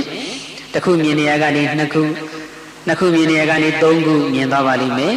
ဒီတဲ့ညာအားကောင်းလာပြီဆိုရင်တော့အစင်းရဲ့မျက်စိပတာရရဲ့မြင်သိစိတ်ရဲ့ဒီသုံးခုလေးကိုမြင်တယ်လို့မှတ်နေတဲ့မှတ်သိစိတ်ကလေးကိုပါသိသွားပါလိမ့်မယ်၄မျိုးသိသွားမှာပေါ့နော်အဲ့ဒီ၄မျိုးကလည်းတစ်ခုကြောင့်တစ်ခုဖြစ်နေတာအစင်းလေးရှိလို့လည်းပဲမြင်သိစိတ်ကဖြစ်တာမြင်သိစိတ်ကလေးရှိနေလို့လည်းပဲမြင်တယ်လို့ရှုမှတ်တဲ့စိတ်ကလေးကဖြစ်နေတာကြည့်ကျင်တဲ့စိတ်ကလေးရှိလို့လည်းပဲဒီအစင်းလေးကိုမြင်ရတာအဲ့လိုအဖြစ်ရုပ်ကြောင့်နာမ်ဖြစ်နေတယ်နာမ်ကြောင့်ရုပ်ဖြစ်နေတယ်ရုပ်ကြောင့်ယုံနာဖြစ်နေတယ်နာမ်ကြောင့်ယုံနာဖြစ်နေတယ်ယုံနာကြောင့်ယုံနာဖြစ်နေတယ်စသည်အဖြစ်အကြောင်းအကျိုးလေးတွေဉာဏ်ထဲမှာထင်ရှားလာပါလိမ့်မယ်ဒီတဲ့ဉာဏ်အားကောင်းလာလို့ရှိရင်တော့အဲ့ဒီအကြောင်းအကျိုးတွေတော့ယုတ်တရားနံတရားတွေအားလုံးဖြစ်ပြီးပြည့်နေကြတာပဲဆိုပြီးတော့ဖြစ်ပြသဘောလေးတွေထင်ရှားလာပါလိမ့်မယ်ဖြစ်ပြမြင်တဲ့ဉာဏ်တွေအားကောင်းတဲ့အားကောင်းလာပြီဆိုလို့ရှိရင်တော့ဖြစ်ပြီးပြည့်သွားလို့မမြဲပါလားဖြစ်ချင်းပြည့်ချင်းနှိမ့်ဆက်မှုတန်ကိုခံနေရလို့မကောင်းပါလားဖြစ်တာကိုလည်းမဖြစ်အောင်ပြက်တာကိုလည်းမပြက်အောင်ဖြစ်ပြီးတဲ့နောက်လည်းမပြက်အောင်ပြက်ပြီးတဲ့နောက်လည်းထပ်မဖြစ်အောင်ကိုယ်အလိုတိုင်းလုပ်လို့မရပါလားသူ့သဘောသူဆောင်ပြီးတော့ဖြစ်ပြနေတာပဲဆိုပြီးတော့ဒီယုံနာတွေရဲ့အပေါ်မှာမပိုင်ပါလားဆိုတဲ့ဉာဏ်လည်းပေါ်လာပါလိမ့်မယ်မမြဲဘူးဆိုတဲ့ဉာဏ်ကိုအနိစ္စလက္ခဏာဉာဏ်မကောင်းဘူးလို့မြင်တဲ့ဉာဏ်ကိုဒုက္ခလက္ခဏာဉာဏ်မပိုင်ဘူးလို့မြင်တဲ့ဉာဏ်ကိုအနတ္တလက္ခဏာဉာဏ်လို့ခေါ်ပါတယ်အဲ့ဒီအိဋ္ဌဒုက္ခအနတ္တမမြဲမကောင်းမပိုင်ဆိုတဲ့လက္ခဏာသုံးပါးကိုမြင်တဲ့ဉာဏ်နဲ့တစ်ချိန်နဲ့တစ်ချိန်တရက်ထက်တရက်တစ်လထက်တစ်လတစ်နှစ်ထက်တစ်နှစ်အချိန်ချင်းအထက်ထအားကောင်းသွားပြီအထက်ထိပ်ကိုရောက်သွားပြီဆိုရင်တော့မဉ္ဇဉ်ဖွဉ္ဇဉ်နဲ့နိဗ္ဗာန်ကိုမျက်မှောက်ပြုသွားမှာပါပဲတနည်းပြောရင်တော့မမြဲမကောင်းမပိုင်လို့မြင်နေတဲ့ဉာဏ်ကိုခြုံငုံပြီးပြောရင်တော့ဖြစ်ပျက်ကိုမြင်တဲ့ဉာဏ်ပါပဲဝိပဿနာရဲ့နှိမ့်ချုပ်ကဖြစ်ပျက်ကိုမြင်တဲ့ဉာဏ်ပါပဲဖြစ်ပျက်ကိုမမြင်သေးသမျှလည်းဝိပဿနာဉာဏ်မဖြစ်သေးပါဘူးဖြစ်ပျက်ကိုမြင်တဲ့ဉာဏ်တွေအားကောင်းသွားပြီဆိုရင်မဖြစ်မပျက်ကိုမြင်တဲ့ဉာဏ်ရလာပါလိမ့်မယ်မဖြစ်မပျက်ကိုမြင်တဲ့ဉာဏ်ဆိုတာမဲ့ဉာဏ်ကိုပြောတာပါပဲမဖြစ်မပျက်ဆိုတာကနိဗ္ဗာန်အဲ့ဒီမဖြစ်မပျက်တဲ့နိဗ္ဗာန်ကိုမြင်တဲ့ဉာဏ်ကမဲ့ဉာဏ်အဲ့တော့မဖြစ်မပျက်တဲ့နိဗ္ဗာန်ကိုမြင်တဲ့မဲ့ဉာဏ်ရခြင်းနဲ့ဆိုရင်ဖြစ်ပျက်ကိုမြင်တဲ့ဝိပဿနာဉာဏ်အားကောင်းအောင်ပြုစုပြောထောင်ရပါမယ်အဲ့တော့ကိုမြင်လိုက်တဲ့အစဉ်တစ်ခုကိုမြင်နေသို့မဟုတ်ယုံနံသို့မဟုတ်ဖြစ်ပျက်လို့ရှုမှတ်နေလို့အဲ့ဒီမြင်တဲ့အစဉ်လေးရဲ့သို့မဟုတ်မျက်စိမတာရရဲ့သို့မဟုတ်မြင်သိစိတ်ရဲ့သို့မဟုတ်သုံးခုလုံးရဲ့ဖြစ်ပျက်ကိုမြင်နေတဲ့လူတစ်ယောက်ကအဲ့ဒီအစဉ်အပေါ်မှာငါဥစ္စာတနည်းပြောတော့ငါအစဉ်လို့သတ်မှတ်တဲ့စိတ်ဖြစ်ပါဦးမလားဖြစ်ပြီးတော့ပြည့်နေတဲ့ကိစ္စကြီးဥစ္စာအရာဝတ္ထုကြီးကိုငါဥစ္စာလို့သိမ့်ပိုက်တယ်ဆိုရင်အဲ့ဒီလူလောက်ယူသွတ်မိုက်မဲတဲ့လူရှိပါဦးမလားငါဥစ္စာလို့သိမ့်ပိုက်တယ်ဆိုတာအဆိုင်ခဲဓာတ်ဝတ္ထုအနေနဲ့ထာဝရတည်မြဲနေတယ်လို့မြင်နေလို့သာ ငါဥစ္စာလို့သိမ့်ပိုက်တာနော်တဖွဲဖွဲနဲ့ဖြစ်ပြနေတာကိုမြင်နေမှတော့ငါဥစ္စာလို့ဘယ်သူမှမသိမ့်ပိုက်တော့ပါဘူးအမိုက်ပုံတွေကအမိုက်တွေကိုငါဥစ္စာလို့ဘယ်သူမှသိမ့်ပိုက်တော့မသိမ့်ပိုက်ပါဘူးတစားစီပြိုကျပျက်စီးနေတဲ့အရာဝတ္ထုတစ်ခုခုကိုလည်းပဲငါဥစ္စာလို့မသိမ့်ပိုက်ပါဘူးတအီးပြိုကျနေတဲ့သဲကမ်းပါးမှာရက်နေတဲ့လူတယောက်ကငါသဲတွေဆိုပြီးတော့အဲ့ဒီသဲပုံကြီးပေါ်မှာတတ်မဲ့တဲ့စိတ်ဖြစ်ပါမလားမဖြစ်ဘူးအဲ့ဒီလိုပဲတတိပဌာန်ဝိပဿနာကိုဆွဆွမြဲမြဲရှုမှတ်နေလို့ယုံနာနေရဲ့ဖြစ်ပျက်ကိုအမြဲတမ်းမြင်နေတဲ့လူတယောက်ကမြင်နေတဲ့အခိုက်အတန့်မှာအဲ့ဒီမြင်နေစေယုံနာအာယုံပေါ်ငါဥစ္စာလို့သိမ့်လိုက်တဲ့စိတ်မရှိတော့ဘူးအဲ့ဒီယုံနာအပေါ်မှာငါကိုစစ်တဲ့စိတ်မရှိတော့ပါဘူးဒါကြောင့်ငါကိုမစစ်တဲ့စိတ်ကိုလိုချင်နေဆိုရင်တွေ့တယ်များကြုံတယ်များဆုံတယ်များမြင်တယ်များကြားတယ်များနားတယ်များစားတယ်များထိတယ်များသိတယ်များအာယုံတိုင်းကိုတတိပဌာန်ဝိပဿနာနည်းနဲ့ရှုမှတ်ကြရမယ်မြင်လို့ရှိရင်မြင်တယ်ကြားလို့ရှိရင်ကြားတယ်နားလို့ရှိရင်နားတယ်စားလို့ရှိရင်စားတယ်ထိလို့ရှိရင်ထိတယ်တွေးလို့ရှိရင်တွေးတယ်စသည်အဖြစ်ပေါ့နော်ဒါမိမိတို့ဆရာသမားများလည်းညွှန်ကြားထားပြီးသားဆိုတော့ရှုနည်းကတော့တိတ်အသေးစိတ်ပြောစရာမလိုတော့ပါဘူးအဲ့ဒါတတိပဌာန်ဝိပဿနာရှုမှတ်ပေါ်များအားထုတ်နေမယ်ဆိုရင်ငါ့ကိုမချစ်တဲ့စိတ်ဓာတ်တွေအားကောင်းလာမှာပါပဲဝိပဿနာဆိုတာကတော့အထွတ်ထိပ်အနေနဲ့ပြောတာပေါ့အသေးချာဆုံးအကောင်းဆုံးနိလန်းအနေနဲ့ပြောတာပါဒါနသီလသမထအလုပ်တွေကလည်းငါ့ကိုမချစ်တဲ့စိတ်ဓာတ်ကိုသူ့အတိုင်းတာနဲ့သူဖြစ်စေနိုင်တာပါပဲငါဥစ္စာလို့ဆွဲလန်းနေတဲ့ပုဂ္ဂိုလ်ကဒါနကောင်းမှုပြုပြမှာမဟုတ်ပါဘူးဒါနကောင်းမှုပြုနေခြင်းအပြင်ငါဥစ္စာဆိုတဲ့အစွဲကိုလည်းဖြုတ်ပြီးသားဖြစ်နေပါတယ်သူ့အတိုင်းတာနဲ့သူပယ်တတ်ပြီးသားဖြစ်နေပါတယ်ဒါကြောင့်ဒါနကောင်းမှုပြုခြင်းအပြင်လည်းငါ့ကိုမချစ်တဲ့စိတ်ရအောင်ကြိုးစားရမယ်သီလကောင်းမှုပြုတဲ့ပုဂ္ဂိုလ်ကလည်းငါ့ကိုမချစ်တဲ့စိတ်သူ့တိုင်းတာနဲ့သူရတာပါပဲချင်းကြိုက်လာလို့ချင်းကိုဖြတ်ကနေရိုက်တယ်ဆိုတာငါ့ကိုချစ်လို့ရိုက်တာပါငါလက်မောင်းကိုကြိုက်တယ်ငါသွေးတွေစုပ်တယ်ဆိုပြီးတော့အဲ့ဒီငါအစိုးကြောင့်ဒီချင်းကိုရိုက်ဖြစ်တာနော်အဲ့တော့သီလမလုပ်ဘူးဆိုတာလည်းငါ့ကိုချစ်လို့သီလကိုလွန်အောင်စောင့်ထိန်လိုက်တယ်ဆိုရင်ငါ့ကိုချစ်တဲ့စိတ်တွေတစ်ဖြည်းဖြည်းပါတော့ပါမယ်ကျန်တာတွေလည်းတခြားသိက္ခာပုဒ်တွေလည်းမြည်တူပဲပေါ့နော်သမထကုသိုလ်ကောင်းမှုလည်းပဲဒီတိုင်းပါပဲကိုယ်အာတန်ရာအာယုန်လေးတစ်ခုခုမှဆွဆွမြဲမြဲစိတ်ကလေးတီးအောင်ထားတယ်ဆိုရင်မြင်သမျှကြားသမျှအာယုန်လေးနဲ့ပတ်သက်လို့လည်းငါ့ကိုချစ်တဲ့စိတ်မပေါ်တော့ပါဘူးသမထဆိုတာကအာယုန်ကိုရှောင်တဲ့သဘောရှိတယ်မြင်တဲ့အခြင်းကိုမြင်ငိုင်းမှနဲ့ပဲရပ်ထားလိုက်ပြီးတော့မြင်တာနဲ့ပတ်သက်လို့မတွေးတော့ပဲနဲ့ဥပမာဝင်လေထွက်လေသမထပုံစံနဲ့ရှုနေတဲ့လူကလည်းကိုယ်ဝင်လေထွက်လေလေးပဲမှတ်နေတယ်ဂုဏ်တော်ပွားနေကြလူကလည်းဗာမြင်မြင်ဗာကြာကြာကိုယ်ဂုဏ်တော်လေးပဲပွားနေတယ်မေတ္တာပို့နေကြလူကလည်းဗာမြင်မြင်ဗာကြာကြာမေတ္တာလေးပဲပို့နေတယ်ကိုယ်သမထအာယုန်လေးနဲ့ကိုယ်ဆိုတော့မြင်သမျှကြားသမျှကြုံသမျှဆုံသမျှအာယုန်နဲ့ပတ်သက်ပြီးတော့ငါဥစ္စာဆိုတဲ့အစွဲမဖြစ်တော့ဘူးဒါကြောင့်သမထကမ္မထံကိုမိမိနှစ်သက်ရာသမထကမ္မထံတစ်ခုနှစ်ခုသုံးလေးခုကြိုက်နှစ်သက်ရာကိုဆွဆွမြဲမြဲအားထုတ်နေခြင်းဟာလေငါ့ကိုမချစ်တဲ့စိတ်ကိုတဖြည်းဖြည်းချင်းရှင်းကျက်လာစေနိုင်ပါတယ်အကောင်းဆုံးကတော့ဝိပဿနာအလုပ်ပါပဲအဲ့တော့ငါ့ကိုမချစ်တဲ့စိတ်ဓာတ်ကိုရကျင်နေဆိုရင်ဝိပဿနာကိုအထွတ်ထိပ်ထားပြီးတော့ဒါနသီလသမထဝိပဿနာကုသိုလ်ကောင်းမှု၄မျိုးလုံးကိုကြိုးစားအားထုတ်ရပါမယ်အဲ့တော့ငါ့ကိုမချစ်ပါနဲ့ဆိုတဲ့စကားရကလေးကချက်ထွင်ပြီးတော့စဉ်းစားအောင်မယ်ဆိုရင်တော့အဓိပ္ပာယ်ကြီးအများကြီးရှိပါတယ်အချိန်ကမရတော့လို့သိတော့မပြောတော့နည်းနည်းလေးပြောပြမယ်ဆိုလို့ရှိရင်ပြောပြမယ်ဆိုရင်တရားနာပိဋကကိုစဉ်းစားကန်းဝင်ခိုင်းတာကောင်းပါ့နှမို့အိမ်ငိုင်းနေမှာအဲ့တော့ခုနရှေးဆရာတော်ကြီးပြောခဲ့တဲ့ဓမ္မပုံကြီးမှာဓာတ်ရိုက်ဆိုထားတာကတော့ငါ့ကိုမချစ်ပါနဲ့ဆိုတာငါပစ္စည်းငါဥစ္စာငါလူငါရှိသူဆိုတဲ့အစွဲမထားဘူးပြောတာတခြားဘလို့အဓိပ္ပာယ်မျိုးတွေလည်းယူလို့ရနိုင်သေးတော့နည်းနည်းလေးစဉ်းစားပြီးတော့ပြောကြည့်ပါဦး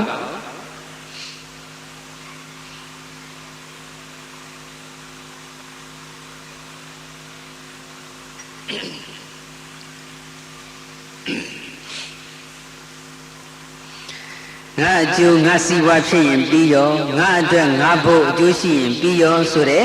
တကူကောင်းဆန်တဲ့စိတ်ဓာတ်မျိုးတွေလည်းမမွေးမြူပါနဲ့ဆိုတဲ့အဓိပ္ပာယ်ကိုယူလို့မရဘူးလားယူလို့ရတယ်နော်ကိုဉဏ်ရှိလို့ချက်ထွင်းပြီးတော့ယူလို့ရတယ်ငါအကျိုးငါစီးပွားငါအတွက်ငါဖို့ဆိုတဲ့ဒီလိုစိတ်ဓာတ်မျိုးလည်းမရှိပါစေနဲ့ ပင်မအနေနဲ့ကတော့ခုနငါပစ္စည်းငါဥစ္စာဆိုတဲ့အစွဲနဲ့သဘောချင်းကတော့အတူတူပါပဲနော်ငါပစ္စည်းငါဥစ္စာဆိုတဲ့အစွဲရှိလို့လေငါအကျိုးငါစီဝါဖြစ်ရင်ပြီးရောငါအတွက်ငါဖို့ကြံရင်ပြီးရောဆိုတဲ့စိတ်ဓာတ်မျိုးဖြစ်လာတာပါဒါကြောင့်စီဝါရေးပဲလှုပ်လှုပ်လူမှုရေးပဲလှုပ်လှုပ်သာသနာရေးပဲလှုပ်လှုပ်ဘာရေးကိစ္စတွေကိုပဲလှုပ်လှုပ်ငါအတွက်ကောင်းရင်ပြီးရောဆိုတဲ့တကူကောင်းဆန်တဲ့စိတ်ဓာတ်မျိုးမမွေးမိပါနဲ့ဒီအဓိပ္ပာယ်ကိုလည်းယူပြီးတော့လိုက်နာကျင့်သုံးလို့ရပါတယ်နော်စီဝါရှာတဲ့ခါဆိုတာကတော့ကိုယ့်အတွက်အမျက်ဆုံးကြအောင်တော့လုပ်ရမှာပဲပေါ့အမျက်မကြမ်းမနဲ့တော့ဘယ်သူမှလည်းစီဝါရေးလုပ်ကြမှာမဟုတ်ပါဘူးသို့တော့ယူတဲ့ယူထိုက်တဲ့အကျိုးမြတ်ကိုပဲယူကြရမယ်ယူတဲ့ယူထိုက်တဲ့အကျိုးမြတ်တဲ့ပို့ပြီးတော့ယူတယ်ဆိုရင်ဒါတကူကောင်းဆန္ဒဖြစ်သွားပြီအမျက်ကြီးစားတာဖြစ်သွားပြီအဲ့ဒါမျိုးကိုစားထဲမှာလည်းမိစ္ဆာဇီဝလို့ပဲခေါ်ထားပါတယ်ပစ္စည်းဝတ္ထုဘလောက်ပဲတန့်စင်သူများစီကအနုနီးနဲ့ပဲဖြစ်ဖြစ်အကျန်းနီးနဲ့ပဲဖြစ်ဖြစ်အတင်းအဓမ္မယူထားတဲ့ပစ္စည်းဟုတ်မဟုတ်ယူတဲ့ယူထိုက်တဲ့အမျက်ဆွန့်ထက်ပို့ပြီးတော့ယူလို့ရှိရင်လေမိစ္ဆာဇီဝဖြစ်ပါတယ်တဲ့ဆိုတော့တရားပဲအမျက်ယူရမယ်ပစ္စည်းဥစ္စာတစ်ခုကို150 200အမျက်တင်ပြီးတော့ရောင်းနေဆိုရင်အဲ့ဒါမိစ္ဆာဇီဝဖြစ်သွားတယ်နော်ဒါကြောင့်ငါ့ကိုမချစ်ပါနဲ့ဆိုတာငါအတွက်အမျက်ကြံရင်ပြီးရောဆိုပြီးတော့မတရားအမျက်ကြီးစားတာမျိုးလည်းမလုပ်နဲ့တကူကောင်းမဆန်နဲ့ဒီလိုလဲအဓိပ္ပာယ်တက်ရောက်ပါတယ်ယူတဲ့ယူထိုက်တဲ့အမျက်ကတော့ယူရမှာပေါ့နော်ယူတဲ့ယူထိုက်တဲ့အမျက်ယူထားရတဲ့နဲ့လေဈေးတဲ့အများစုကတော့ဘယ်လိုပြောတတ်ကြတော့အရင်တိုင်းပဲပေးလိုက်ပါတယ်ပြောတတ်တယ်နော်တချို့ဆိုကျမအရင်တော့မကြံပါဘူးလို့ပြောသေးတယ်အရင်မကြံမနဲ့ဘယ်သူမှရောင်းမှာမဟုတ်ပါဘူးနော်အဲ့တော့ယူတဲ့ယူထိုက်တဲ့အမျက်ဆုံးလေးတော့ယူပါဒါပေမဲ့တရားလုံးအမျက်ကြီးစားတာမျိုးတော့မဖြစ်စေနဲ့ဒါလည်းပဲငါ့ကိုမချစ်ပါနဲ့ဆိုတဲ့စကားရဲ့ပြေဝဲနေတဲ့အဓိပ္ပာယ်တစ်ခုပါပဲအဲ့တော့အများအကျိုးပြုလူမှုရေးလုပ်ငန်းတွေသာသနာပြုလုပ်ငန်းတွေလုပ်ကြတဲ့အခါမှာလည်းဒီတိုင်းပဲပေါ့ငါအကျိုးငါစီဝါဖြစ်ဖို့ငါအတွက်ငါဖို့ကြံဖို့ငါအိတ်ဖောင်းဖို့ဆိုတဲ့ဒီလိုစိတ်မျိုးနဲ့မလုပ်ကြရဘူးအဲ့တော့လူမှုရေးလုပ်ငန်းတွေသာသနာပြုလုပ်ငန်းတွေလုပ်ကြတဲ့အခါမှာလည်းတချို့ကလည်းအများအကျိုးကိုပန်းကြပြီးတော့ငါအိတ်ဖောင်းဖို့ဆိုတဲ့စိတ်နဲ့လုပ်ကြတာလည်းရှိတယ်နော်အိတ်ဖောင်းရင်စိတ်ပြောင်းတယ်ဆိုတဲ့စကားလည်းရှိတယ်အိတ်ဖောင်းရင်လည်းစိတ်ပြောင်းတတ်တယ်လို့အိတ်ဖောင်းခြင်းရင်လည်းစိတ်ပြောင်းတတ်ပါတယ်ငါအိတ်ဖောင်းဖို့ဆိုတဲ့စိတ်ကလေးဝင်လာပြီဆိုတာနဲ့သူတော်ကောင်းစိတ်တွေလည်းပျောက်ပြီးတော့မသူတော်စိတ်တွေပေါ်လာတတ်တယ်အထူးသဖြင့်တော့အများအကျိုးပြုအများနဲ့သက်ဆိုင်တဲ့လူမှုရေးသာသနာရေးလုပ်ငန်းတွေလုပ်တဲ့အခါမှာအဲ့ဒီငါ့ကိုမချစ်တဲ့စိတ်ဓာတ်ရှိဖို့အင်မတန်အရေးကြီးပါတယ်ဒီလောက်ပြောလိုက်လို့ရှိရင်တော့တရားနာပြတဲ့ချက်ထင်ပြီးသဘောပေါက်မှာပါနော်ပြောရင်းနဲ့ပေါ်လာတဲ့အဖြစ်အပျက်လေးတခုတော့ပြောခြင်းနဲ့ဒါသင်ခန်းစာယူဖို့ပါသူများအတင်းပြောတာမဟုတ်ပါဘူးနော်အဲ့ဒါကျောင်းတိုက်တိုက်ကဘုန်းကြီးကျောင်းတစ်ကျောင်းကပေါ့လေဘုန်းကြီးကျောင်းတစ်ကျောင်းကအမှုဆောင်လူကြီးတယောက်တခါတော့မင်္ဂလာဆောင်တစ်ခုမှာကော်စောတစ်ချက်လက်ဖွဲ့တယ်တဲ့အဲ့ဒါသရုပ်သားနဲ့သရုပ်သမီးကညရောက်တော့လက်ဖွဲ့ပစ္စည်းတွေစစ်ဆေးကြစည်ရင်းတွေပြုစုကြပေါ့ပြုစုကြတော့အဲ့ဒီကော်စောလေးကြီးဖြန့်လဲကြည့်လိုက်ရော